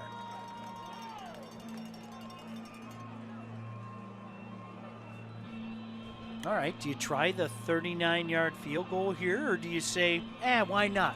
5 seconds, let's see if we toss one up, a version of a Hail Mary, so to speak. Yeah, I mean, both options are sitting on the table. I think it depends on how you feel in your kicker. If I was in a situation which I trusted him, I would try to, take a 2-score lead here. They're bringing the kicker back out there. Here we go. Counts on the hold. Once again, Gage Waters, who's 2 for 2. This is going to be about a 39-yard field goal. Another timeout.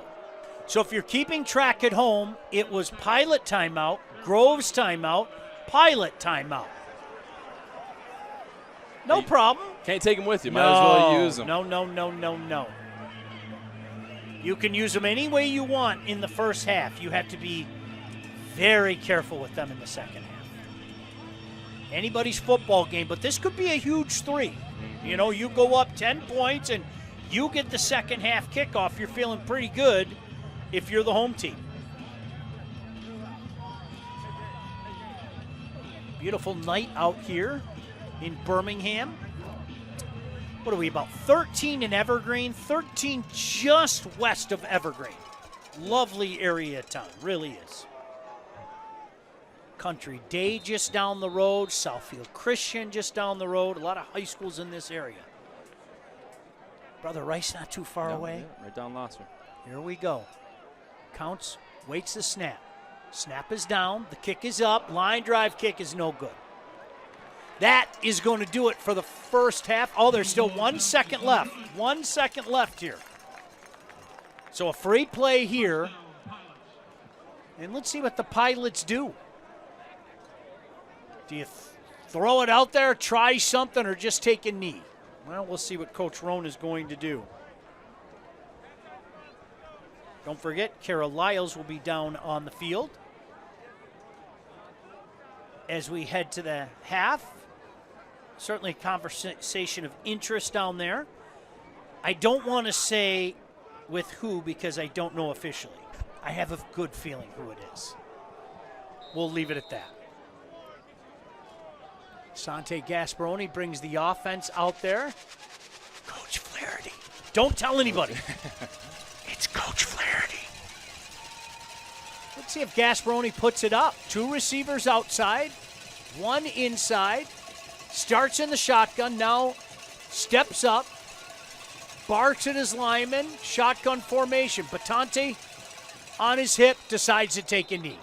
Never a bad decision, and that is going to do it for the first half. 14-7, the home team on top here at Birmingham Groves, and in just a moment, we are going to throw it down to the third member of our crew, Kara Lyles. Kara? Coach, your defense really stepped up after that first drive. Just what adjustments did you make on that side of the ball? I think they just settled down there, and, you got to kind of weather the storm a little bit. You're not used to this size and speed, and they're a good team, so just kind of got used to it and settled down a little bit, and, nerves wore off, so I think we're good. Going into the locker room, up a touchdown, you get the ball when you come back out here. Just how do you make sure that offensive momentum continues? Yeah, just got to click and get a couple first downs, just keep the ball moving, win the middle quarter, and we'll be all right. Coach, thanks so much. Good luck the second half. Thank you. All right, stay with us. We've got updates for Mr. Football, Volleyball Player of the Year, and the Anvil Award. Stay right with us. We'll be back after the break.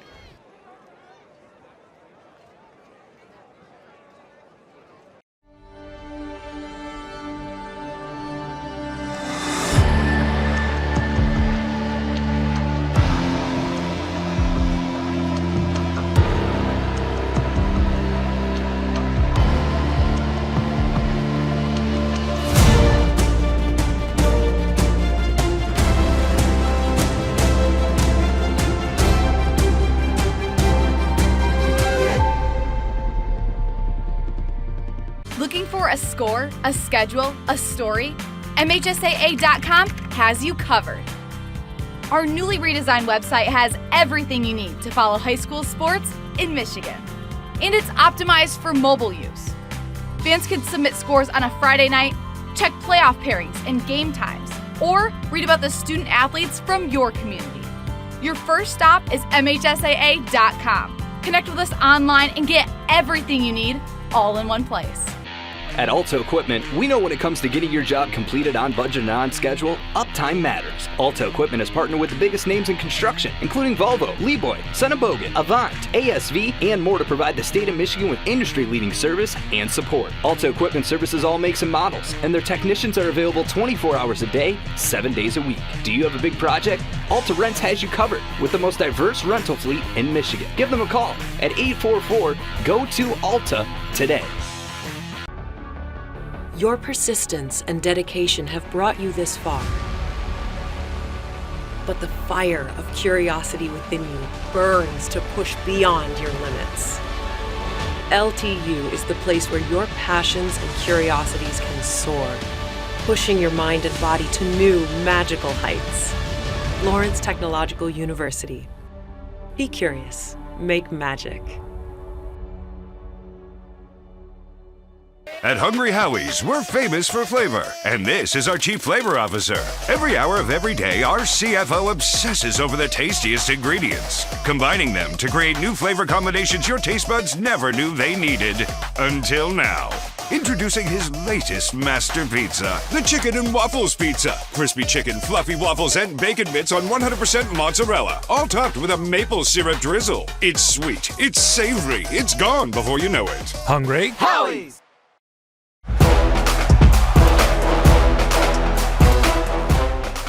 What's up, Michigan? Welcome back to another update in the State Champs Mr. Football Race presented by Hungry Howie's. Lauren Plant, Sean Belizean, as we've been here each and every week talking all about the greatest football players this state has to offer this year. Now, we have to start this particular segment with addressing kind of the elephant in the room. It's voting season, right? Everybody's talking about voting. Well, we always talk about voting, and apparently, well, let's just make it clear, we've been hacked. So when it comes to our state champs, Mr. Football, and our state champs Amble race, somebody figured out how to program a bot so that certain candidates could just be flooded with thousands and thousands of votes. Well, nice try, but we caught you, and we ran a program that cleared out all that stuff. So now the voting, when you go there right now, you'll see is vastly different. Now, I will say this, though. You're going to say, but Lauren, there's one candidate that has over 130,000 votes. That's right. You know why? Because people voted for him. So those are legitimate votes for Elliott Larner for DeWitt. So do not disparage that young man in any way or anybody connected with the Panther program. I am telling you, those are legitimate votes, and so far he is way out in front, and rightly so. If that's what you do, you become the people's champ. Moving that aside, but again, we want you to continue to vote. We're going to wrap it up around November 24th. Now, Sean Belesian is here. What we wanted to do is kind of just take a step back as we go into regional football action here, and just kind of talk about who are some of the guys we think right now are playing their way possibly into the Final Four. Well, we live and die by our criteria, and we're going to prove it to you in the next couple of weeks. We literally videotape our breakdowns. We all get in the same room and do it, but you have to start with Bryce Underwood. There's no other way to say that. This is one of the most highly recruited athletes ever, and what he's done at Belleville speaks for itself. Now, that could be put to the test this week. They have to make the trip to the Elm, a huge matchup looming against Catholic Central. The above aforementioned Elliott Larner, I have no problem speaking up for this guy. He is a big part of an offensive juggernaut, an unbeaten team, and they got a dandy coming up this week as well against unbeaten Petoskey. Now, another guy from an unbeaten is Donovan Triplett from Walled Lake Western. What a monster year this kid is putting together. And again, if you look at our criteria, team success, all those things, that's why I'm kind of putting these guys up there right now. They have a big rematch looming. Great game a few weeks ago against Mason. Mason gets another crack at him. So right now, based on our criteria, those are the three guys that I'm looking at. But as we've seen in years gone by, that can change like that. A lot is going to happen here over the next couple of weeks when we're talking regionals and we're talking state semifinals. So get in there, get to know your candidates. Guys, have a ball this weekend. We know there are going to be some epic battles, and we're going to talk about it right here next week. Hi everybody, I'm Patty Cesarini, and the Salvation Army has teamed up with State Champs Network. And to help the Salvation Army, you can volunteer for their annual Red Kettle campaign. You can do so by going to registertoring.com, and you can sign up as an individual or as a group.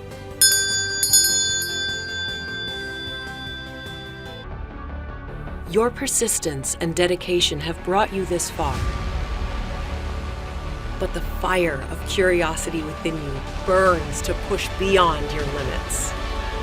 LTU is the place where your passions and curiosities can soar, pushing your mind and body to new magical heights. Lawrence Technological University. Be curious, make magic.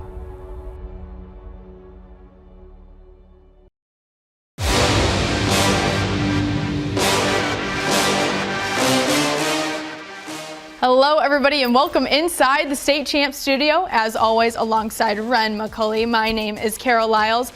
Ren, super excited to say our top 10, it is frozen. Yep. But we're going into such a pivotal time in this top 10 race, right? Every one of these girls is on a team that, you know, is so talented in so many different ways. But I want to ask you right off the bat, just how important is it that these girls on this top 10 list go out and kind of prove themselves in this point of the season? Well, for a lot of them, they're seniors. It's do or die. Are you gonna rise to the pressure? Are you gonna crumble under the pressure? And a lot of these girls on these teams are the main players, right? Mm-hmm. They're the big kill getter, you know, stabilize, you know, leaders, captains, whatever.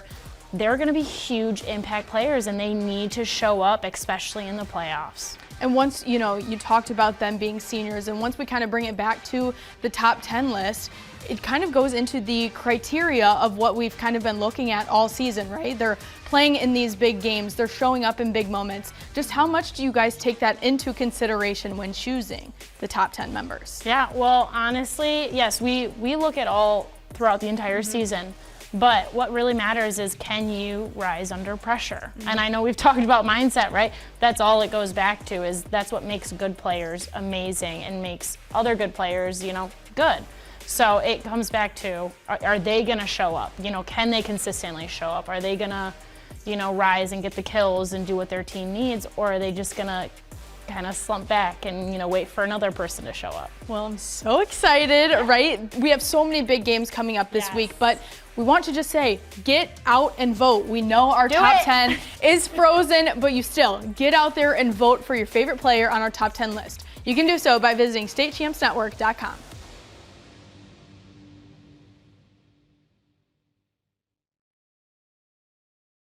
At Hungry Howie's, we're famous for flavor, and this is our Chief Flavor Officer. Every hour of every day, our CFO obsesses over the tastiest ingredients, combining them to create new flavor combinations your taste buds never knew they needed, until now. Introducing his latest master pizza, the Chicken and Waffles Pizza. Crispy chicken, fluffy waffles, and bacon bits on 100% mozzarella, all topped with a maple syrup drizzle. It's sweet, it's savory, it's gone before you know it. Hungry Howie's!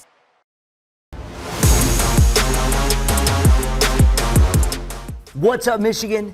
You know what time it is? Time for an update in the State Champs Anvil Award presented by Hungry Howie's. Like we did in the Mr. Football conversation, we got to start with this. A lot of talk about voting these days. It's voting season. It's November. And the voting in our competition, obviously, if you follow it, got skewed heavily one direction. And that is because there was some clever individual who figured out how to rig the system and hack our system, and in essence, just have a bot give all kinds of votes and things like that. Well, we flushed it out. Things are back to normal. What we have tasked the tally man here today is to kind of just give us an update on 3 guys you think are playing really well right now and could possibly, if things continue on the path they are, could be an opportunity for them to move on into our Final Four. Shout out to all the guys in the trenches, because this wasn't easy, and there are a lot of great offensive linemen and defensive linemen in the state. I mean, some real monsters. Yeah. When you look at a guy like, Avery Gotch from Birmingham Groves, you see a whole lot of upside. You see a guy that's probably one of the most violent guys in the state. I'm sure that guys are bruised and beat up on the field and surely feeling it after. Of course, this guy has been nothing short of very violent and has been an excellent generational talent. And, you squeeze all the juice out of a guy like that. And they need him this week versus De La Salle if they're going to beat a De La Salle team. So that's Absolutely. A good one. Who else? And so then you get into the Liam Vaughn. When you see a guy like Liam Vaughn, an offensive guard that can pull either way, he's just a nasty, mean, tractor over there in the middle, pushing the pocket. He's the punch, and you better watch out on double teams. His film speaks clearly that, he's one of the best in the state. By the way, Wall Lake Western going to have their hands full with Mason, see if they can beat them for a second time this season. Going to be a very tall task, but if they do it, Liam Vaughn's going to be a big part of it. Absolutely. And then I would say the guy that I would not dare say third, not dare say second, is Bobby Kanka from Howell. You're talking about 6'4", 285, all upside, all violent, great hands, extension, strength, get off, playmaker. Is probably, or I would say definitely, the most disruptive defensive lineman in the state of Michigan right now, which is no small feat. Absolutely, and Howell playing as good as anyone. They are our #1 team in the state. We will see if this dream season continues. And just to wrap up, we do want to give a shout out to the Anvil v. Anvil matchup that we have this Friday night. That is when Guberinic and Rashad Jones, Belleville versus Detroit Catholic Central, go head-to-head, and whoever comes out of that melee is going to also have a great opportunity to see their stock rise in our competition. Absolutely. Look, you're talking about 2 very, very good football players that are going to meet and have a heck of a battle for immortality, to see who gets to stay alive at least one more week. and somebody does have to go home. So I'm looking forward to that battle to see the length, the speed versus the strength and the weight and the heaviness, you know, of a great offensive line, you know, in CC. And then you look at Belleville, and who can say, you know, anything short of an exceptional program, constantly loaded with talent like Rashad Jones. Yeah, that's right. So excited about that. That's right. The rubber will meet the road, and we will talk to you next week as we preview the state semifinals and we get closer to our Final Four.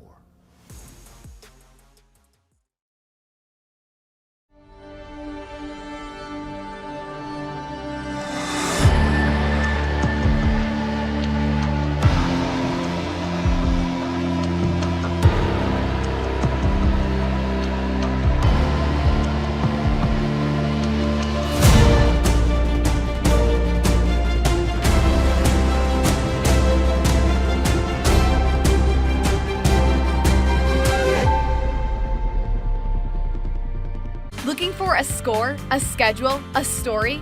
MHSAA.com has you covered. Our newly redesigned website has everything you need to follow high school sports in Michigan. And it's optimized for mobile use. Fans can submit scores on a Friday night, check playoff pairings and game times, or read about the student athletes from your community. Your first stop is MHSAA.com. Connect with us online and get everything you need all in one place. At Alto Equipment, we know when it comes to getting your job completed on budget and on schedule, uptime matters. Alto Equipment has partnered with the biggest names in construction, including Volvo, Leeboy, Bogan, Avant, ASV, and more to provide the state of Michigan with industry-leading service and support. Alto Equipment services all makes and models, and their technicians are available 24 hours a day, 7 days a week. Do you have a big project? Alta Rents has you covered with the most diverse rental fleet in Michigan. Give them a call at 844-GO-TO-ALTA today. Your persistence and dedication have brought you this far. But the fire of curiosity within you burns to push beyond your limits. LTU is the place where your passions and curiosities can soar, pushing your mind and body to new magical heights. Lawrence Technological University. Be curious. Make magic. At Hungry Howie's, we're famous for flavor, and this is our Chief Flavor Officer. Every hour of every day, our CFO obsesses over the tastiest ingredients, combining them to create new flavor combinations your taste buds never knew they needed. Until now. Introducing his latest master pizza, the Chicken and Waffles Pizza. Crispy chicken, fluffy waffles, and bacon bits on 100% mozzarella, all topped with a maple syrup drizzle. It's sweet, it's savory, it's gone before you know it. Hungry? Howie's!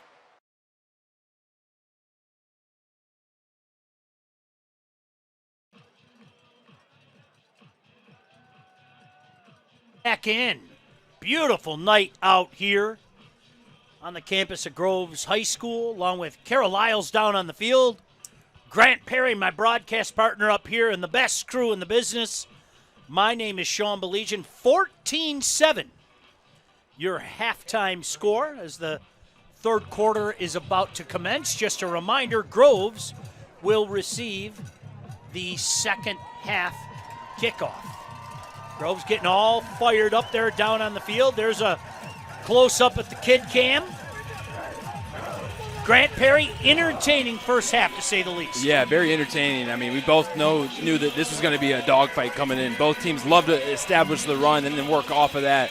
The one thing that kind of stands out to me is De La Salle's on the scoreboard off of a big explosive play, a pass to Dalton Drogosh, but they have had no red zone appearances. They haven't been inside the red zone with a drive in which they ended up scoring here. So keep that in mind here. Obviously, they're going to kick the ball to start this half, but De La Salle wants to stay in this game. They're going to have to find ways to get in that red zone and then get into the end zone. There's a good look at the quarterback for Groves, Ryan Counts, the 5'9", 170-pound senior. You saw them line up a few times in that Wildcat with number 4, Noah Sanders. And Grant, one thing you and I both noticed in that first half, Noah Sanders a couple different times was a step away from taking it the distance. Yeah, he really was. He's got that breakaway speed, that explosion that you want on your running backs, that first, second, third step, and he's gone. But De La Salle's taking some good angles on defense. They've gotten to the football, and they've limited those explosive plays. Hey, we've talked a lot about Groves, but let's not forget this Pilot team who has shown all year, including that game that we had at the PKC, that they turned it up in the second half as well. They got that offense going, and certainly they've got the weapons there, led by their senior quarterback, Sante Gasparoni. Yeah, and he's going to have to make some throws here in this second half to keep them in it. Groves has done a really good job on the perimeter, keeping him occupied, people in his face when he's making throws, which has made it hard. But like you said, second half team, expect a lot of number 9, Anthony Batanti, to step in that Wildcat role and really try to take over for this De La Salle offense. Well, you could see Noah Sanders back deep, very dangerous, taking his talents to the University of Toledo. The Glass Bowl, one of the coolest fields you will see. Had the privilege, and I do mean privilege, of broadcasting games here for a few years. Here we go. Short kick taken on the run about the 16-yard line. Coming near sideline, spinning out of one tackle, 30. Finally gang tackled up around the 35-yard line. But another good return by Groves. While we have a moment, why don't we throw it down to Kara Lyles. Kara? Yeah, guys, I was able to catch up with Coach Roan before the half, and he said, well, I think we just played the worst quarter of football that we played in the last 5 years. But he said all we need to do is calm down, be more consistent, and not make so many mistakes. Really just play our type of football, and we'll get ourselves back in this game, guys. Well, Kara, that falls in line with what Grant and our observations were of that team. How about this? Starting it out in that Wildcat, both Lavasco and Sanders. Sanders as the quarterback, we think, sends a man in motion, fakes the jet. Sanders is going to keep it, tries the middle. Not a lot of space up there. Maybe a gain of 1, setting up a 2nd and 9. Good job by Dwayne Williams there, number 30. Looks like we got a cramp down on the field. I think that's, I want to assume, but I think that's Mattia Andrino, number 72. Well, as I was saying to you, Grant, before the game started, you just wait, young man. When the temperature drops, I don't know what happens. There are like these little gremlins that live inside my hamstring and just say, let's tighten it up. And they pull it really tight for me whenever the temperature gets cold. I hope those gremlins leave that young man alone. He seems to be no worse for the wear, but it's real. So I should put on those tights like you, huh? Absolutely. All It's right, surprising to come from a hockey guy like yourself, living on that ice. You'd think that your body would be adapted to the conditions. Yeah, you'd think. The old age, you know. Old age will get you. I didn't mean it like that, though, either, partner. Oh, no offense taken. Father Time is unbeaten. Make no mistake about that. 2nd and 9. This time Counts back in. He's under center. Bunch formation on the left side of the line. Single setback. Lavasco. The give is to Lavasco. Makes a cut at the 35. At the 40, another cut. Very close to a first down. I think he got it. Absolutely. Hit from behind, and boy, oh boy, they're going to mark him up all the way near the 50-yard line. Heck of a run there by Lavasco. Really good run. Groves loves to go gap scheme away from the bunch side. They do it right there. They get a puller from Cardi Halaki. He does a great job of sealing that defensive end, number 88, Cam Burgess, and then Lavasco just cuts off inside of him for a first down. All right, they're going to mark him down at the 48-yard line. Same formation, Counts under center, Lavasco the deep back. Going to try to stretch it out this time. Gets to the edge. He's got a man out there, cut at the 50. Nice spin move into De La Salle territory and brought down about the 46-yard line, but not before he picks up 6 on that first down carry. I love the wide zone. Groves loves that scheme. They want to try to get that runner to the perimeter, allow him to cut back, and they run it to the left side. Left tackle, Mattia Andrino, the 6'4", 280-pound left tackle, did a great job of sealing that end, not allowing run through, allowing Lavasco to cut upfield and pick up some good yards. 2nd and 4. Offset eye, Counts under center, Lavasco the deep back. At the Pilot 46-yard line. They give it to Lavasco again. Little stutter step, good surge by the line. Look at him keep those legs churning. And that's good enough for another Falcon first down. My goodness, nobody gave up on that play, Grant Perry. Lavasco's feeling it after that one. Those legs were churning right here. This is just a team effort. Sending Wyatt short ridge in motion. He seals the end, hand it inside. And then you get meat by Anthony Batanti, but those legs keep pumping. You see Mattia Andrino pushing the pile. You see 74 running, and everybody's like, I'm getting out of the way. Even his own guys were going, I don't want nothing to do with that. Boy, is he something. Offset eye counts with a first down at the 40-yard line. Deep back is Sanders this time. Flags fly, and I think this one's coming back. Counts is going to run to the near sideline, have a conversation. Going to move it back to the 45-yard line, setting up a 1st and 15 for Groves. Just underway here in this second half. First drive, as a matter of fact. Groves on top, 14-7. They're just playing Groves football right now, just chewing away the clock, picking up those 3-4 yard pops, just doing what Groves football does, a hard-nosed run-first offense. Hubbard checks back in, Counts back out on the field. Sanders, the deep back, offset eye behind him.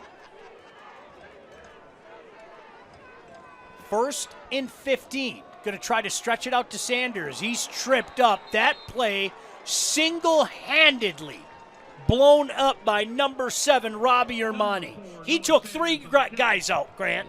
Robbie Armani does a great job. He plays that strong safety, which plays near at linebacker level. He sees that wide zone stretch. He's got a trigger fast, runs right through number 7, Noah Woods. Just gets enough on Noah Sanders there to bring him down. Really good job. That first time Noah Sanders got to the perimeter. This next time, Robbie Armani saw it, triggered, made a tackle. 2nd and 18. How about this? Sanders and Hubbard split out far side, man near side, shotgun formation counts.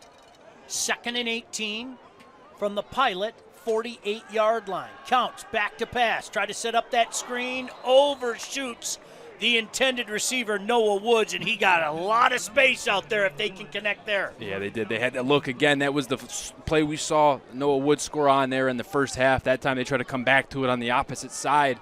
Noah Woods is sitting there in wide open, no man's land, and Ryan Count being 5'9", he's got to work his angle of arm departure. He tries to essentially throw a jump shot over top that D-line and just airmailed it a little past Noah Woods' head there.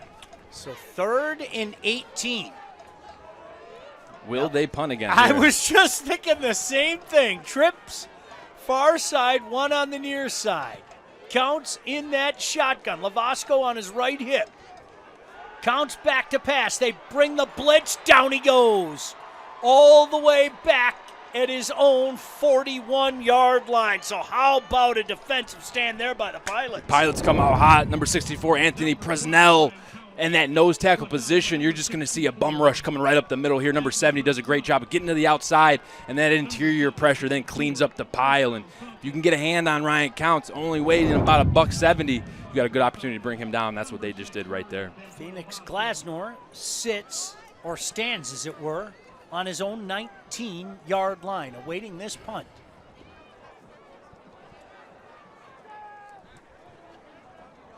There's the snap, high snap, but it's brought down. Short punt, out of bounds, looked like kind of a shank off the side of the foot, and you could see the punter matted himself there. That's Lavasco. That should be good field position for the Pilots. It's all the way up at the 45-yard line. Hey, Alta Equipment knows when it comes to getting your job completed on budget and on schedule, uptime matters.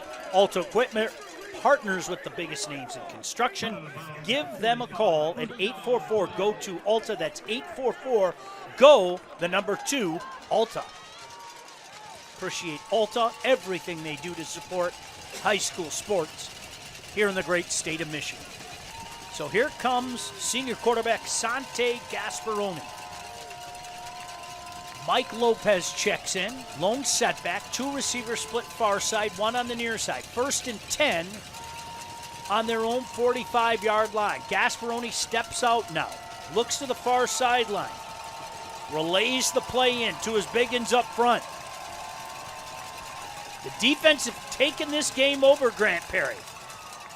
Gasparoni with the keeper. Good cut at the 45. inching his way up to about the 49-yard line. Give him 4 good, hard yards there. Yeah, good hard yards there. They're just running that quarterback counter. Looks like there was a read on it, so he's going to read it, then see the pulling guard and tackle come across front side. He's just going to try to read those blocks, work inside. They end up finding a few yards to work with there, and Sante Gasparoni picks up a couple yards. In comes Anthony Batante here.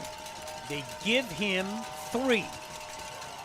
Setting up a 2nd and 7. Batante, as Grant mentioned, in at quarterback. Usually it's a keeper. It is here. Batante looks, finds a hole, first down and more past the 45, up to the Groves 44-yard line.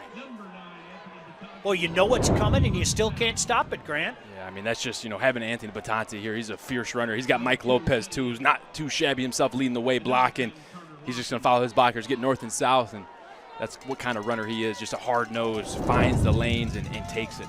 Gasparoni checks back in. He's got Lopez on his left hip. 2 receivers outside, 1 inside. 1st and 10. Gasparoni looks, fires. Glasnor catches it at the 38. Some yak up to about the 37. Good gainer on 1st down, setting up a 2nd and short. And that's a relationship with the receiver there. That's a cloud corner. I mean, he's sitting in a cover 2 look, and he just throws a quick hitch route. Receiver 1 on his route, got open, got separation against Riley Armbruchmacher, and does the rest of the work there. Up with tempo now, quickly back to the line of scrimmage. Gasparoni with the keeper. He's got the 1st down over the 35 before he's pushed back. Gets maybe to the 33, but it's good enough for a pilot 1st down. This is what De La Salle does come out that second half. They're going to get that stop, which they did. They got Groves to punt that football away, and now they're just going to start chewing at this clock, using this tough run game, getting that 11th element in the run game there by using your quarterback as your runner. Gasparoni still in there.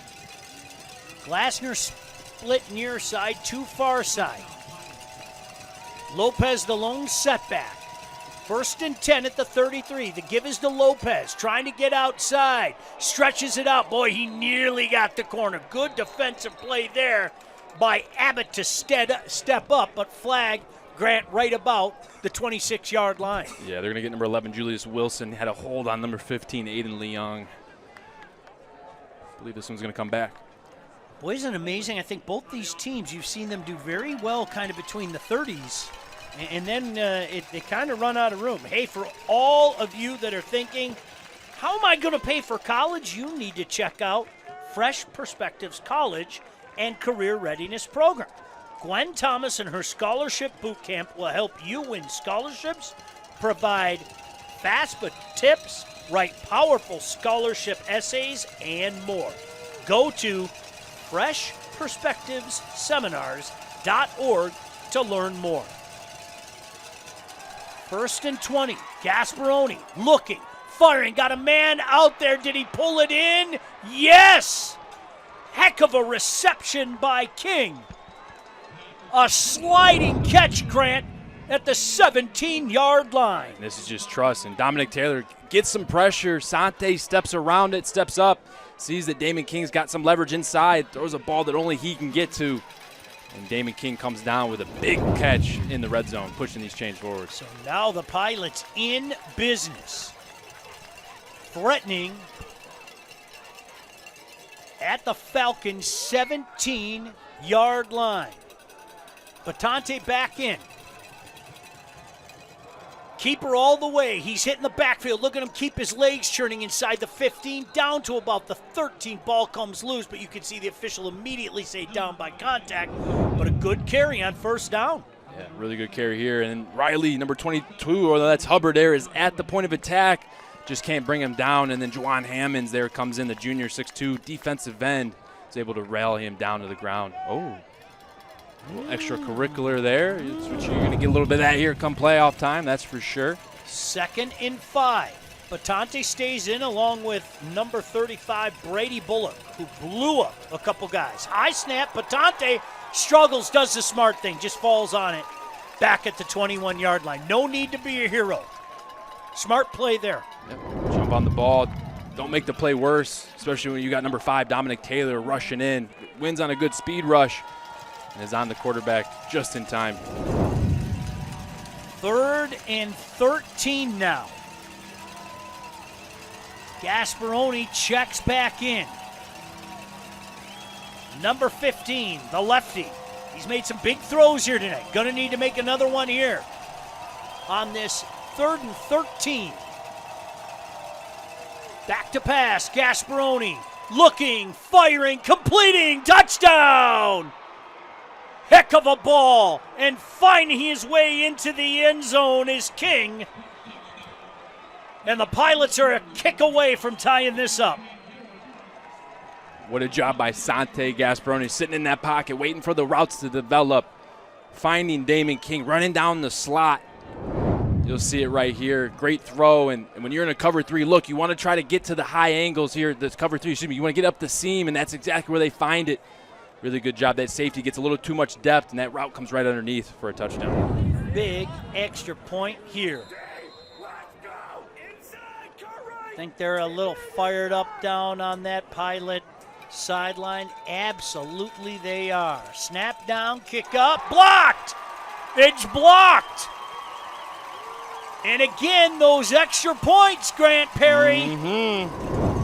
They're a hot commodity come November. Did the big man get that? Let's see if the big man got this. I want to see who got it. Early guess here looks like that might be Chris. Let's see. I'm not sure the big man sure was Dominic. celebrating like he got it. Oh, it's Yeah, 5? They're going to say Dominic that 5 Taylor. got it. Okay. Dominic Taylor, the junior, came in. That's a huge block. Make no mistake about it. I think the big man was in there as well. That's Avery. I think that's it. I think Pete, Hey, Pete. gotta Is listen. that kid any good? I think Is that kid any good? My pretty darn goodness good. gracious. that's huge right there. Great play by Avery Gash. No doubt. All right, 14-13. Hey, listen, still a ton to go in this game. But let's remember that block. Let's remember that block. Jackson Tour about to kick this one off. Noah Sanders back deep. I think they'll kick it away from him. They will indeed. Short kick. Fair catch called for and made at about the 24-yard line.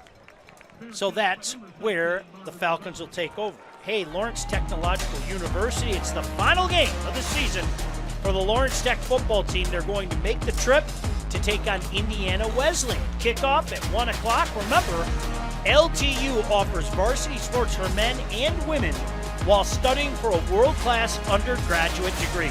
Scholarships are available at LTURecruitYourself.com.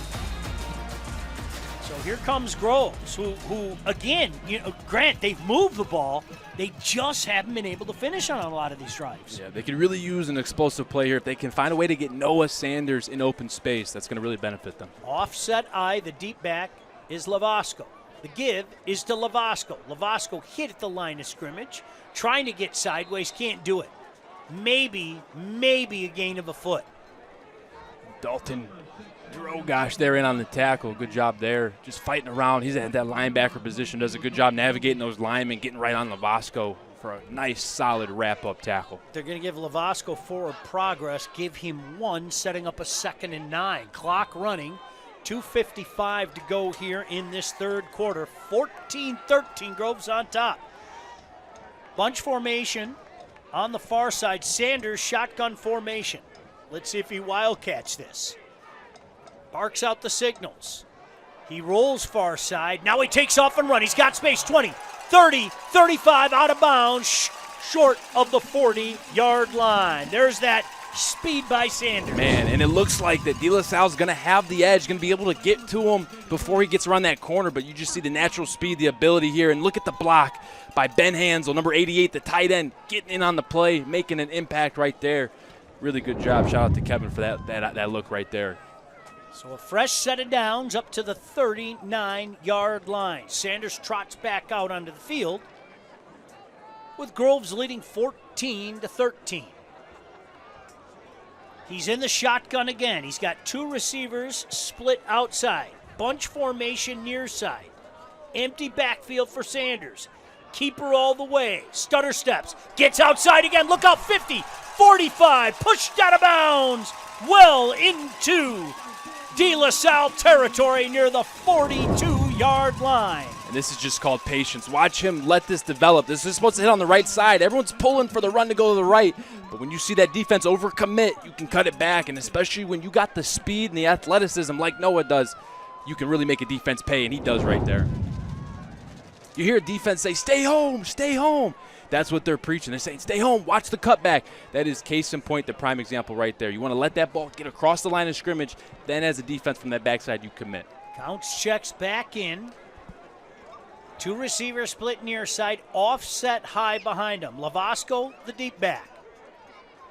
Counts under center. The give is to Lavasco. He does a little stutter step, makes one man miss, makes another man miss. Good second and third effort to punch it past the 40 and turn what looked to be a loss of yardage into a gain of about 3. Yeah, and just talking about working in a tight space, working in a phone booth, getting those hard yards right here. Look at him work left, work back right. Look at these feet, never stopping, always moving. Ball security high and tight. That's how you gain 3-4 yards right there. Detroit Kings shuts out River Rouge 34-0. OLSM with a 27-3 lead over Carlson. Mason with a 16-10 lead over Walled Lake Western. Catholic Central up on Belleville 35-14. The give is to Lavasco. Tries the right side of the line. Snicks it inside up to about the 36-yard line. Grant setting up, we'll call it a 3rd and 4. I think that's a fair assessment. You got to imagine if you're Groves here, if you get this to a 4th and 1, 4th and 2, you're in territory to go for it here, especially in De La Salle territory. And, kind of the conclusion I came to after that first drive where they punted, Groves is going to have to win 1st and 2nd down. So far on this drive, they've been executing and winning 1st and 2nd down. Big 3rd down here.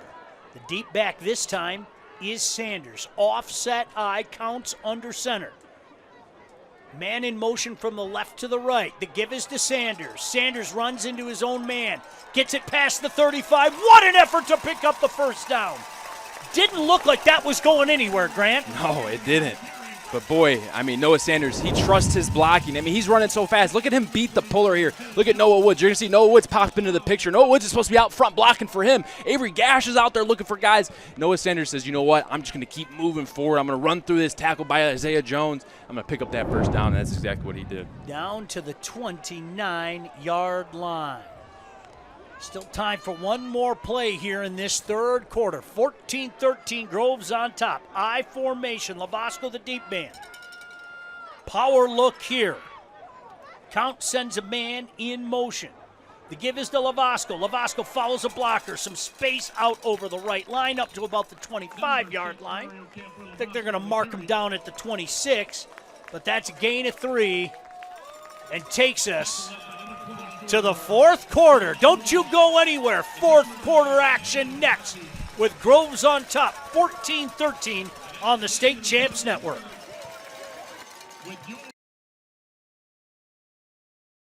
At Hungry Howie's, we're famous for flavor, and this is our Chief Flavor Officer.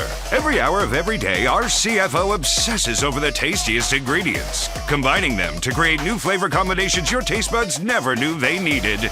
Until now. Introducing his latest master pizza, the Chicken and Waffles Pizza. Crispy chicken, fluffy waffles, and bacon bits on 100% mozzarella, all topped with a maple syrup drizzle. It's sweet, it's savory, it's gone before you know it. Hungry? Howie's!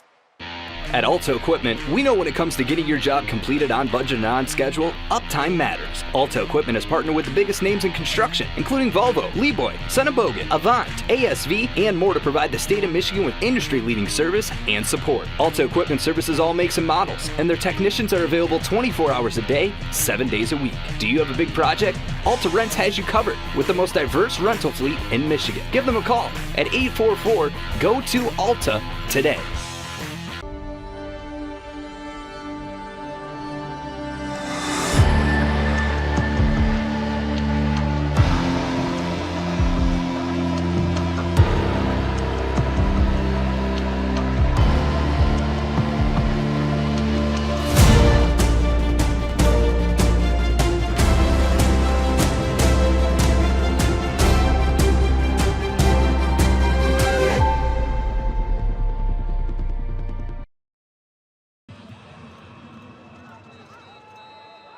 the fourth quarter. Well, Anthony Presnell has become the definition of resiliency for De La Salle. Entering his senior year, he has gone through 4 knee surgeries, 2 complete knee repairs, and 2 meniscus cleanup surgeries. With talking with Coach Roan earlier this year, he said he's one of the most dedicated kids that I know. He's always giving 120%, and he's pushing himself and he's pushing his teammates more importantly. And through all the injuries, you guys, he has never missed a game on that defensive line. Pretty special. Great stuff, Kara, and there's another carry by Sanders. Forward progress up to about the 21-yard line. I think the Groves sideline clamoring for a flag there. One is not going to be thrown, but as it is, Grant, that's a big carry to make it a third and very manageable 2 yards. Yeah, Noah did a great job right there, just getting through the line there. He hit a great burst, too. Once he got past the D-line, bursted through those linebackers, which made it really hard to bring him down, which set up this 3rd down and 2. I'm no offensive coordinator. I might follow that 74 fella on this 3rd and 2. Offset eye behind counts. 3rd and 2. Counts. Play action, setting it up. A lot of contact. There's your flag. Had to throw that. Pass intended for Noah Woods. He didn't have a chance. No. A little play action pass there. I think they get the whole stadium. Everyone thinks it's going to be run. They boot out of it. They get Noah Woods running across a little shallow route, and then number 12, David Williams, the free safety, just a little too hands-on there, and it's going to get called every time. Well, and that's why I said I'm no offensive coordinator, because I would have followed that 74 fella.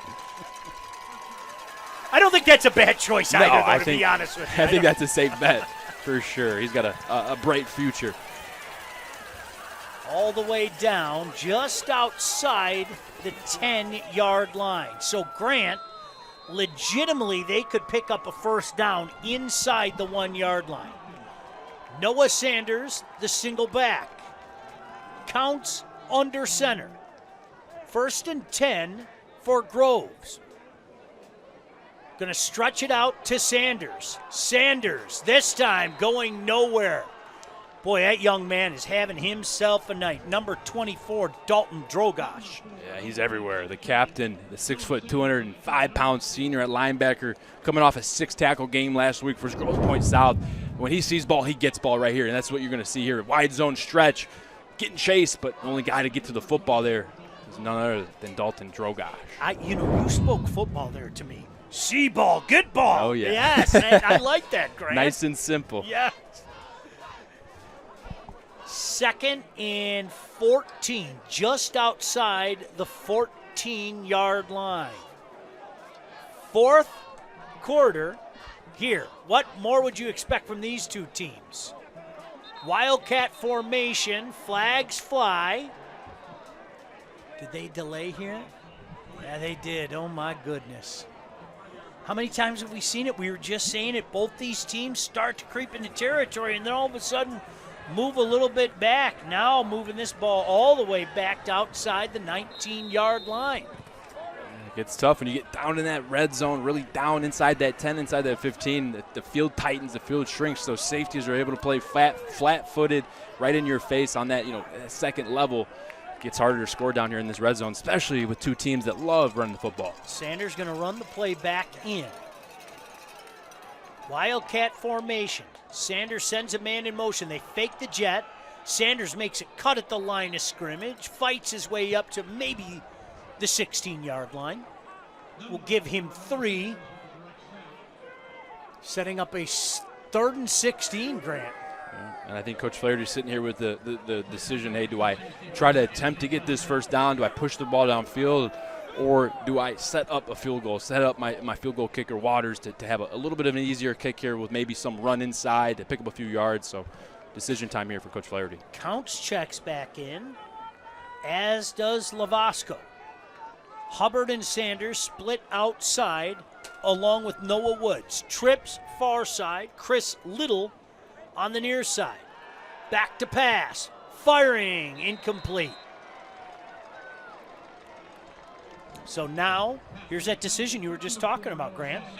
What do? Do you kick? It'd be a huge field goal, make no mistake about it. I think they're going for it. I think Ryan Counts is going to stay out there, and they're going for it. Boy, what a gutsy call this is. You've seen a few tonight from that man. Long-time coach here at Birmingham Groves, Coach Flaherty. Keep your eye on number 7, Noah Woods, tight end. Red zone threat down at the bottom of your screen in the slot. Counts in the shotgun. Pilots show pressure. Back to pass. One-on-one, looking for Little. He catches it, but I think he stepped out of bounds. Absolutely. That's the right call. That's going to be an illegal touching. I think Little's going to say he forced me out of bounds, and I don't think they're going to buy it, Grant. Yep, I'm with you on that one. We'll check out the replay here. Counts just drops back on his third step, throws up a pop fly here. Little's getting pushed out. And he's still out of bounds when he catches it. Make no mistake about it. Yeah, they're going to have the conversation, but we saw that up here, folks. Whoa. Wow. Turn of events. Wow. The gutsy 4th down call goes for it. Now, are they going to say he was pushed out of bounds? Kevin, can we get a look at that replay while the officials discuss this? Grant, I'm going to ask you to be the referee here. I'm not going to argue with the officials, okay? But let's take a look here.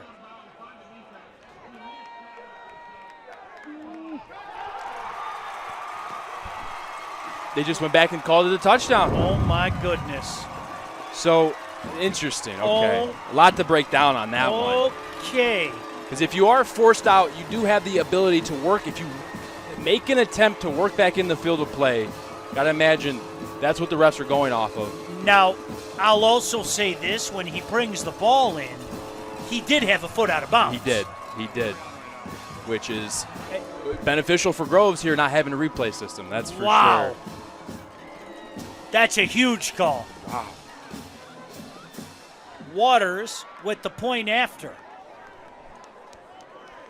Boy, my lack of excitement on that call, folks, was stemmed from the fact that clearly he stepped out of bounds. Kick is up, the kick is good, but it mattered not. That's a huge touchdown for Birmingham Groves. Huge touchdown. Talking about giving your receiver a chance, that's what you got to do. Chris Little gets pushed out of bounds, originally called a pass interference, then switched to what they called a touchdown here. Receiver's got to work back into the field of play. He has to make an attempt, which he does, but a foot is out of bounds once he catches it. That's when you shake your head and say, hey, well, thankfully, if you're Groves, there's no replay system here to counteract that. And if you're De La Salle, you're thinking the exact opposite. Hey, ladies and gentlemen, the Construction Association of Michigan provides a vast array of resources, services, information, and training to our diverse membership in Michigan's construction industry. Go to buildwithcam.com for more info. And I think that's a lesson for everybody. Don't give up on a play. My goodness, I think you and I felt the exact same way up here. All right, he stepped out of bounds. He brought the ball in out of bounds, but that's a huge score, man. That was. Huge score. So now the onus is on this De La Salle offense. 21-13. Now, granted, it's only a score, and then you get the 2-point conversion. We're all tied up again, but the way these defenses are playing here tonight, that's a lot easier said than done. Absolutely. Everything can change with a big play on special teams. This is a big kick that's going to go well into the end zone. Good 10 yards deep. So the Pilots will start after the touchback, and Sante Gasparoni in this offense, they've got a ton of time. They still have 3 timeouts. It's not panic time yet by any stretch of the imagination. Nope, not time to panic. You got time, but not time to waste. You want to have efficient plays here that move the ball forward, limit any self-inflicting plays, penalties, drop passes, fumbles, anything like that. Avoid that. And you're telling your team, hey, our season is on the line right now. We have an opportunity to go tie this game up. Let's go do it. Gasparoni with Batante on his left hip. Now he steps out, looks to the far sideline. 2 receivers split far side, 1 near side. Changes the play with his offensive lineman.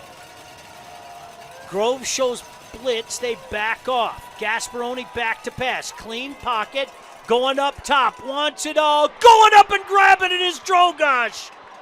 What an adjustment on that ball, and I'm going to repeat the same line I've used a few times. Dalton Drogosh is having himself a night. Yeah, he is. Both sides of the football here saying, you know what, I can make some tackles, but I also can go get that ball. Post route in the middle of the field. Ref was very close to throwing that flag, but Dalton Drogosh takes away any idea of the play there. Makes a great catch, comes down with the football in Groves territory. At the 42-yard line, Gasparoni shotgun. He's going to keep it. Try the left side. Tries a stiff arm. Makes his way up to about the 39-yard line, and there's going to tack on about 15 more after that late hit. That's a frustration penalty. You're chasing a guy who it looks like you got him dead to rights, Grant. Yeah. Steps out of bounds there. They're going to get number 10, Carter Halacki, I believe, on that late hit. Boy, how about the Pilots? You knew they weren't going to go quietly Nope. into the night, huh? You see here a little quarterback run here with Sante Gasparoni. He's just going to run off the left side here. Gets around, I believe it's number 22, Hubbard. Hubbard trying to get to the point of attack here. Just can't quite get to him. Number 10, Carter Halacki with a clear hit out of bounds. And that'll draw the flag 9 times out of 10. He knows it. You can see the reaction. You know, you're chasing a guy. First down, all the way up now to the 24-yard line. A ton of time on the clock. 8:50 to go. Gasparoni with 2 receivers on the near side, 1 on the far side. Barks out the signals. Gonna hand it off, trying the far side. Batante, not much room out there. Stretch forward, maybe a gain of 2. Maybe a gain of 2. Setting up a 2nd and 8. Good job by Hubbard. He's that strong safety hybrid type where in a traditional 2-high shell defense, he'd be playing a safety high, but they play with 4 guys at that second level. He's playing that strong safety, setting the edge. Does a good job there corralling the tackle. They give him 2, 2nd and 8. Oh, what a dandy here tonight at Groves. Batante stays in. Gasparoni still looking to the far sideline. Barks out the signals to his biggins up front. Settles back in. Play clock down at 5 to 4. He gets it off. Gasparoni throws. Good timing route. First down inside the 15-yard line and down about the 13-yard line. Guess who? Mr. Dalton Drogosh there. Great timing, though. I mean, that's Sante Gasparoni trusting his receiver, Dalton, saying, hey, once you hit that 8th step or that 8th yard, I'm putting that ball on you no matter what. Ball's on him. Drogosh comes out of his break. Ball's already on him. Catches that ball far, falls for a first down. Dalton Drogosh. Big plays all night. Gasparoni fakes the jet, keeps it, puts his head down, plows inside the 10. A second effort up to about the 8-yard line. Pilots feeling pretty good about themselves right now. Yep. You can tell they're not happy with the result of that last drive by Groves, and they're trying to just eliminate it. They're trying to tie this game up as fast as they can, and they got a full head of steam right now. Now it's Batante. Batante walks up to the line, steps backward. He's got 35 Bullock out there. Batante puts his head down, plows into the end zone. What an answer by the Pilots. Who else? Anthony Batante. He's the second half takeover king for this De La Salle team. Does a great job there. Quarterback design run. He's in the Wildcat package. Follows his blockers. Once he's got a full head of steam, he gets across. Batante going to stay out there. Of course they're going for 2. Now they're going to call a timeout. Let's see. Going to call a timeout. Groves to talk about just this. 21-19 with 7:06 to go, and a huge, huge 2-point conversion coming up as we take a look at our replay. Here we go. Mike Lopez in motion. Batante's just going to follow his blockers. Gets a good block there by the tight end. Kick out block. Runs through Carter Halacki's tackle. Breaks through Teddy Abbott's tackle. Crosses that goal line. Look at the kid cam right on the spot as well. Isn't technology fascinating? I mean, just the resolution over the years is just something. No doubt about that.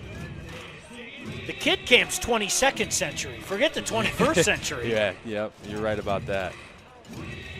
Big 2-point conversion coming right now. 21-19. Patante leads the Pilot offense back onto the field.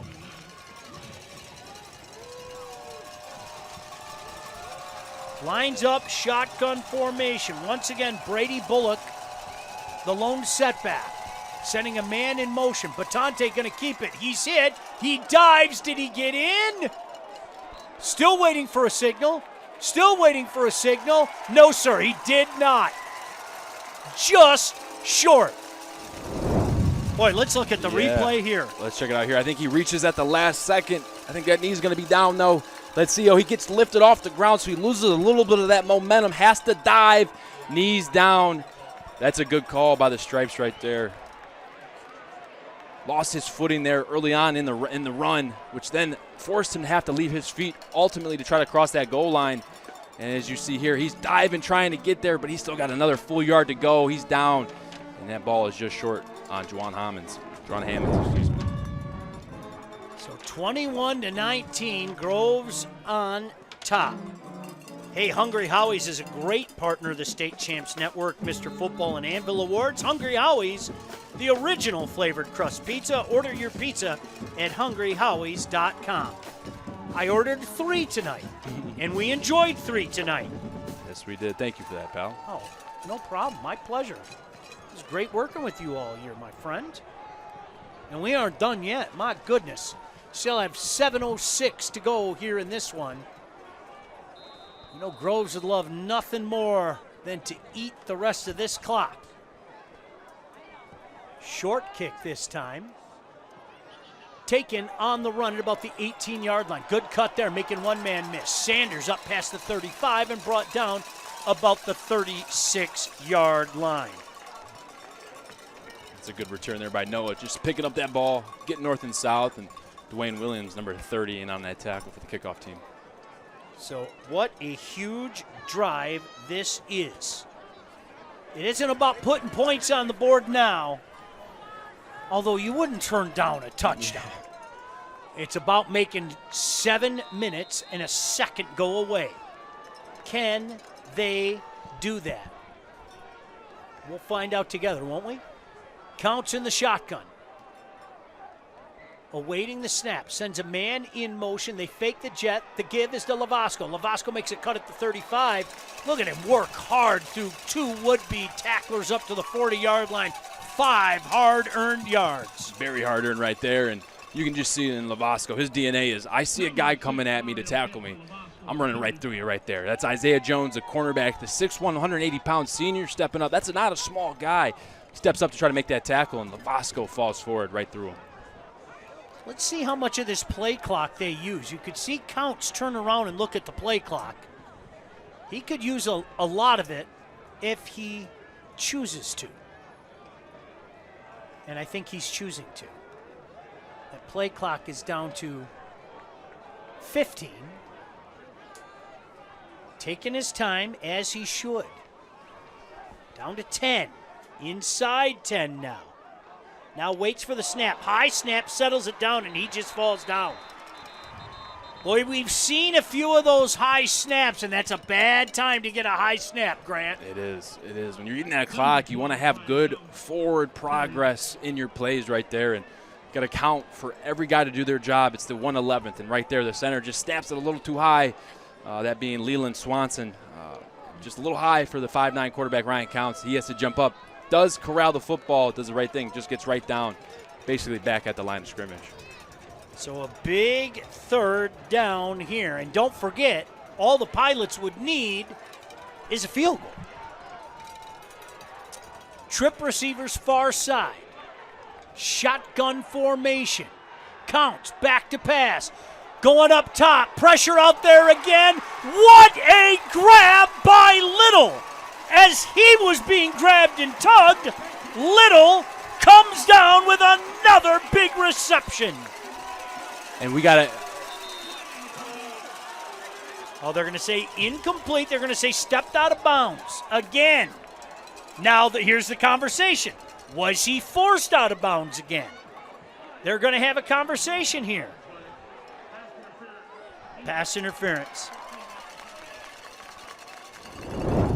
I didn't think that this was going to come up again in this game, but boy, did it right here. That's Isaiah Jones playing defense on Chris Little there, getting a little on his shoulder pad, forcing him out. You can see him there yanking on the jersey. Great extension by Chris. Oh, my Great goodness. catch. And I think I agree with that one on that call there. A little playing, a little tugging with the jersey. But, man, what an effort there by Chris Little. And his last name is no representation of how he plays. He plays big, and he makes big plays for this team. Good call. And a first down up to the 50-yard line. Huge one, too. That was third and 10. De La Salle was licking their chops, thinking they're getting the ball back. And Wildcat with Sanders standing at his own 43. No, offset counts as under center. My apology. Bad snap. Flags fly everywhere. That's going to be a false start on Groves. If you're Coach Flaherty right now, you're appreciating your guys. We have to run our best plays and be firm in what we do right now. Hey, Birmingham Groves is known as a swim power here in the state of Michigan. The boys team is currently the two-time defending Division II state champs. We'll see if the Falcons can get a three-peat once the season begins for them in December. So many good sports going on, Grant. It's we're blessed to live in this state. Some great athletes, no doubt about that. So a first and 15 back at their own 45. Offset the give is to Sanders. Sanders with a little dipsy-do out past the 45 and up to about the 49-yard line. Give him 4, setting up a 2nd and 11. Clock continues to run. Now the good news for the Pilots is they have 3 timeouts left. Yep, they got some timeouts to use, and right now they're in the good position. They got Groves fighting from a second and plus territory on that 10 yards. So defense is preaching right now. We got to get a stop. Michael McCann split outside. Offset behind the quarterback, Ryan Counts. They try to stretch it to Sanders. Counts in trouble. Steps up. He's going to take off and run. Hit from behind. Falls forward to about the 50-yard line, which was the original line of scrimmage, setting up a 3rd and 10. Yeah, they were trying to get back to a tight end screen here. They're faking the wide zone stretch, trying to get that defense to run left. They had Noah Woods here kind of just flailing off for a tight end screen, and Ryan Counts there, does the right thing, tries to get out of the pressure, ends up getting back to the line of scrimmage there, taking a nice hit down on the ground as he goes down. Boy, they are taking off as much time as they can. And I'll tell you what, Grant, if they pick up a first down here, De La Salle's going to have to start thinking about using some of those precious timeouts. Absolutely. Play clock down to 7. Lavasco on the right hit. Play clock to 2. Down to 1. And they called a timeout. They saved themselves 5 huge yards. Make no mistake about that. Whoa. Everybody, plug that phone in. Recharge the battery. We got a lot of football left here. 3:41 to go. A huge 3rd and 10 forthcoming for Groves. Hey, the De La Salle football program has been a juggernaut in Division II. They have 5 state titles in the last decade. 2014, 2017, 2018, 2021, and 2022. The Pilots are looking to make the state finals for the 5th year in a row. Why do you guys have to bring up 2014 to Grant Perry? I knew it was coming. I saw it. It's tough to see. It's tough to see. I'll buy you another pizza pen. Hey, that's I'll the make deal. you feel better. Thank you for that. Right. Mason up 22-10 at Walled Lake Western. How about that? The magic season for Mason continuing. Here, this has been fantastic. This is what high school football is all about. And a huge 3rd and 10 looming. Trip receivers far side. Shotgun formation on this 3rd and 10. Counts, barks out the signals, back to pass, going up top. Caught! Guess who? Little at the 32-yard line. I mean, that's just trust right there. Ryan Counts drops back, doesn't even look at the coverage, just says, I got my guy. Chris, big little downfield, throws it. And look at the adjustment, the ability to corral that football, keep your hands underneath. Doesn't matter if he's going against Sebastian Roos or Isaiah Jones. Chris Little finds a way to get open in that tight separation, or excuse me, that tight coverage that De La Salle has been having. What a catch. Not utilizing those timeouts yet. Groves with a fresh set of downs. 1st and 10 at the 31. Offset eye behind Counts. The give is to Lavasco. Lavasco hit at the line of scrimmage but plunges forward to about the 28-yard line. And now it appears the Pilots are going to use one of those timeouts. They are, with 2:58 to go. Hey, folks, the Salvation Army has teamed up with the State Champs Sports Network. Help support the Salvation Army by volunteering for the annual Red Kettle campaign. Go to registertoring.com to sign up as an individual or a group. Maybe my buddy Kevin and I can go to our local Kroger in Northville. I'd join Kevin out there anytime. You let me know, buddy. We'll go. I'll cook you some barbecue afterwards, too. All right. Sounds good. 2:58 to go in this one. Grant, Pilots with 2 timeouts left. Another first down in this game could be the dagger. Yep, it's getting nitty-gritty. It's getting down to it. And keep in mind, De La Salle's been here before. They are so accustomed, as you saw in that last B-roll there, the 5-time returning. They've been to the States a bunch. They've been in these big games, and this is Groves is kind of, they're approaching this new territory. They're getting accustomed to what 11-0 feels like. This is where great teams finish games. And if Groves can come out and finish this game right now, boy, would that be huge for them. The deep back this time is Sanders. Counts under 7. Center, bunch formation on the right side of the line. Big 2nd and 7 here. The gives to Sanders. Sanders hits the line, and he's pushed back pretty much immediately. Maybe forward progress for a yard, and the Pilots forced to use their 2nd timeout. 2:53 to go. Hey, our final Game Time Live football broadcast will be tomorrow afternoon. Hudsonville coming from the west side of the state to number 1 Howell in Division I. The regional final. Ryan Slocum and Grant Perry will be on the call. The game will be on MHSAA.TV starting at 1 o'clock with the replay on the State Champs YouTube channel the next day. I'm sorry I can't be with you tomorrow, pal. It's all right. My apologies for that. No worries. Hey, great coverage all year. It's been a pleasure working with you and everybody here. I mean, we have such a great crew, just good people. Kara Lyles down on the field, John Kidd down on the field, the whole staff. You guys are just solid people. And I tried to buy your friendship tonight by bringing Hungry Howie's. I hope we can all be friends. Is that okay? Absolutely. Good. So big 3rd and 6 here. 2:53 to go. Groves hanging on to a 21-19 lead. Going to stretch it out to Sanders. Sanders has work to do, and it's not going to happen. He is brought down at about the 28-yard line. Pilots use their last timeout. And huge decision time here for Coach Flaherty. Very big here. I mean, you're at a 4th down and I believe about 8 yards. You've had 2 great 2 conversions on 3rd down so far this drive. It's a lot of time if you give this ball back to De La Salle. They got some playmakers, so it's, Coach Flaherty's got a decision to make right now. Well, there's that guy wearing number 1 where it's never a bad option just to throw it up to him. Just not a bad option. In a situation like this, normally I might say follow that 74 fella, but when you're talking 4th and 8, and you're just out of field goal position. I mean, this would be a 46-yard field goal. You gotta imagine De La Salle's anticipating that as well, right? You know, if you're Groves, if you do go to the air, you got to try to find a route combination.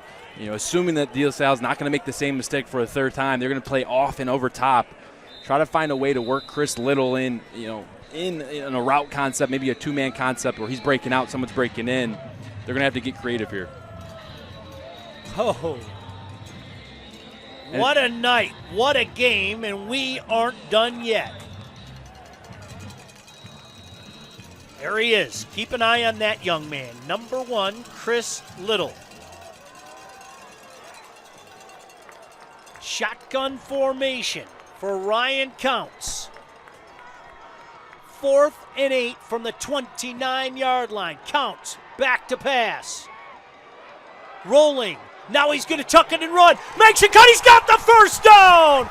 Oh, baby. 2 guys ran right after Chris Little, and the recognition by that quarterback allowed him the moxie to find that first down. Boy, oh boy, talking about taking it into your own hands. De La Salle plays deep. They play over top of Chris Little. They take away Noah Woods underneath. Ryan Counts has one option. He's done this before. He was short earlier in the game.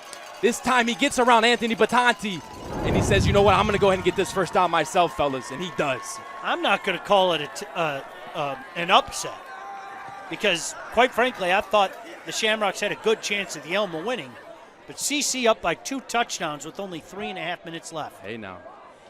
Handoff there to Lavasco. He's got the edge, stays in bounds, wisely stays in bounds.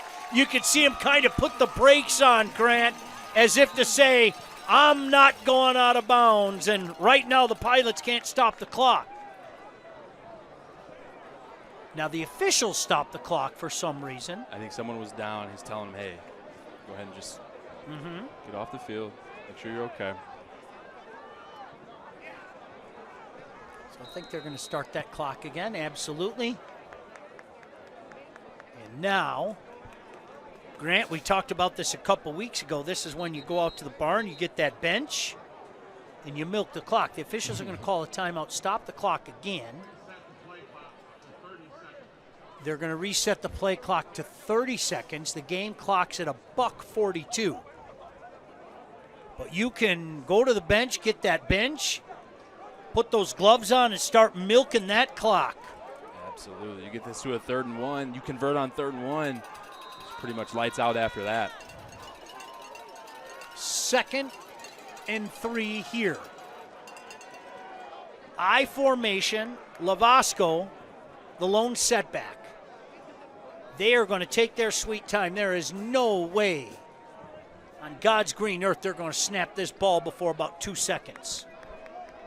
Play clock now at 10.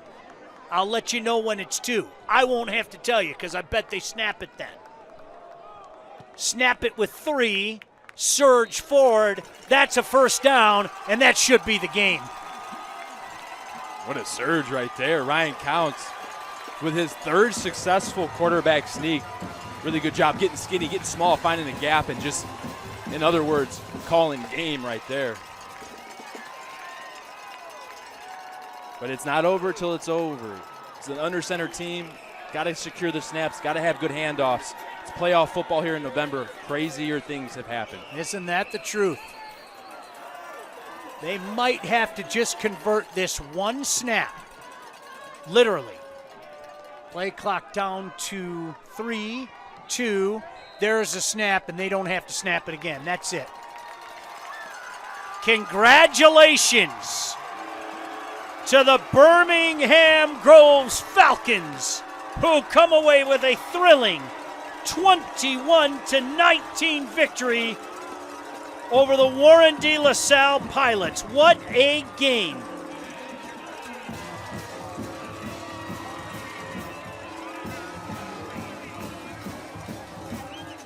Grant Perry, what a night here at Groves. Man, this was a shootout on the ground, if you will. 2 tough teams went at it. Groves comes away.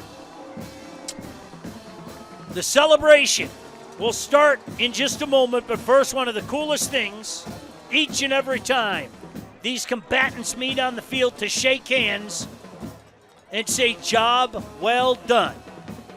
We'll come back with some post-game coverage next, but we can tell you the final score here from Birmingham Groves. The Falcons knock off the Pilots 21-19.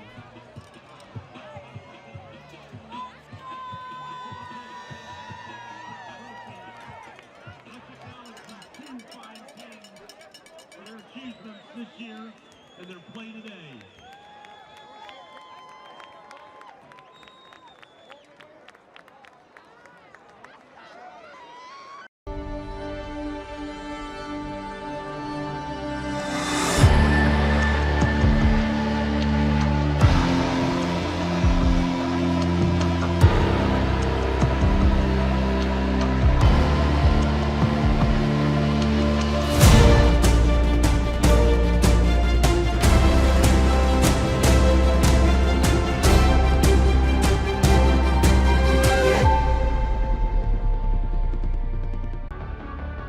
Your persistence and dedication have brought you this far.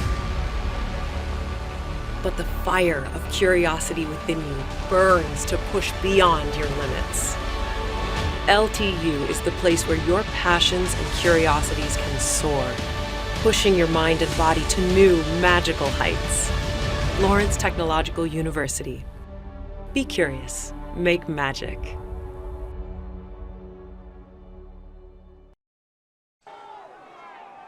Well, the final score here tonight, 21-19.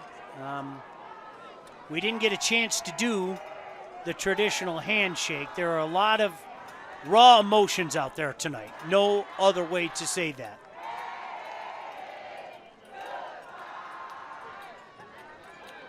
I think we're getting an opportunity to throw it down to our own Kara Lyles right now. Kara? Well, Chris, you're regional champions. How does that sound? Sounds amazing, man. Nothing that we didn't expect at the beginning of the season. I'm just so happy I could do it with this group of teammates. You've passed every test so far this season, 12-0. Just what is it that makes this team so special? We go by our motto, one love, and we take it 1 week at a time. So this is an awesome game, and we're happy. We're very happy. Will you advance to next week, taking on St. Mary's? How do you guys prepare this week for that matchup next week? We're excited. We believe in preparation, and preparation shows on the field. So I feel like we're just going to prepare, and we're going to do what we do. Congratulations. We'll let you celebrate. A great attitude. No doubt about that. You see the boys posing down at about the 10-yard line. As the Pilots leave the field, certainly sad, but hey, Grant, what a program. Dan Roan cannot say enough positives about what he's done, but tonight, it's that guy, Coach Flaherty, and his Falcons that come away with a thrilling 21-19 victory here at Birmingham Groves. Really a team effort out of the Falcons here tonight.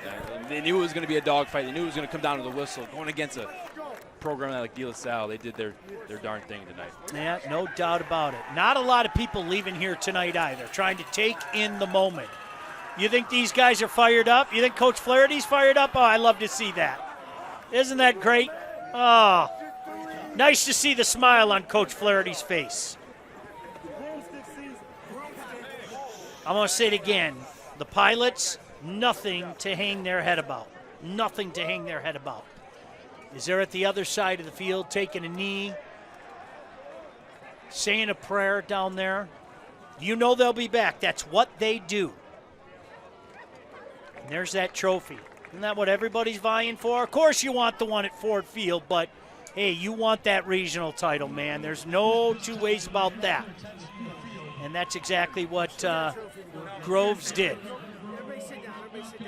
They're asking all the boys to sit down and, you know, maybe get that picture. Coach Flaherty holding that trophy aloft for everybody. The big man holding it up aloft for everybody. Oh, was he awesome tonight? Yeah, he was. That's the thing. In a game like this, Grant, there are so many different heroes during the course of the game. Maybe the first act, you could say Sanders. The second act, you could say the big man. The final act, I think that belongs in number one, Chris Little. I think so too. They played great, did their thing tonight, and everyone did their 1-11 for the Falcons. That's what it's all about. Take a look there. Your regional champs, Groves gets it done with a 21-19 victory. Grant, it was a pleasure working with you all season, my friend. I know I will see you soon. Good luck to you tomorrow in the broadcast in Howell. Kara Lyles, I'll say the same thing to you. John Kidd, the entire staff, thank you. Most importantly, thank you for inviting us into your phones, your tablets, your computers. Had a blast all year. Your final score here tonight, Groves comes away with a 21-19 lead win over the De La Salle Pilots. For everybody involved, I'm Sean Belegian saying good night from Birmingham Groves. State Champs Sports Network is presented by Lawrence Technological University. Be curious, make magic. Visit ltu.edu today. State Champs Game Time Live is delivered by Hungry Howie's Pizza, home of the original flavored crust pizza.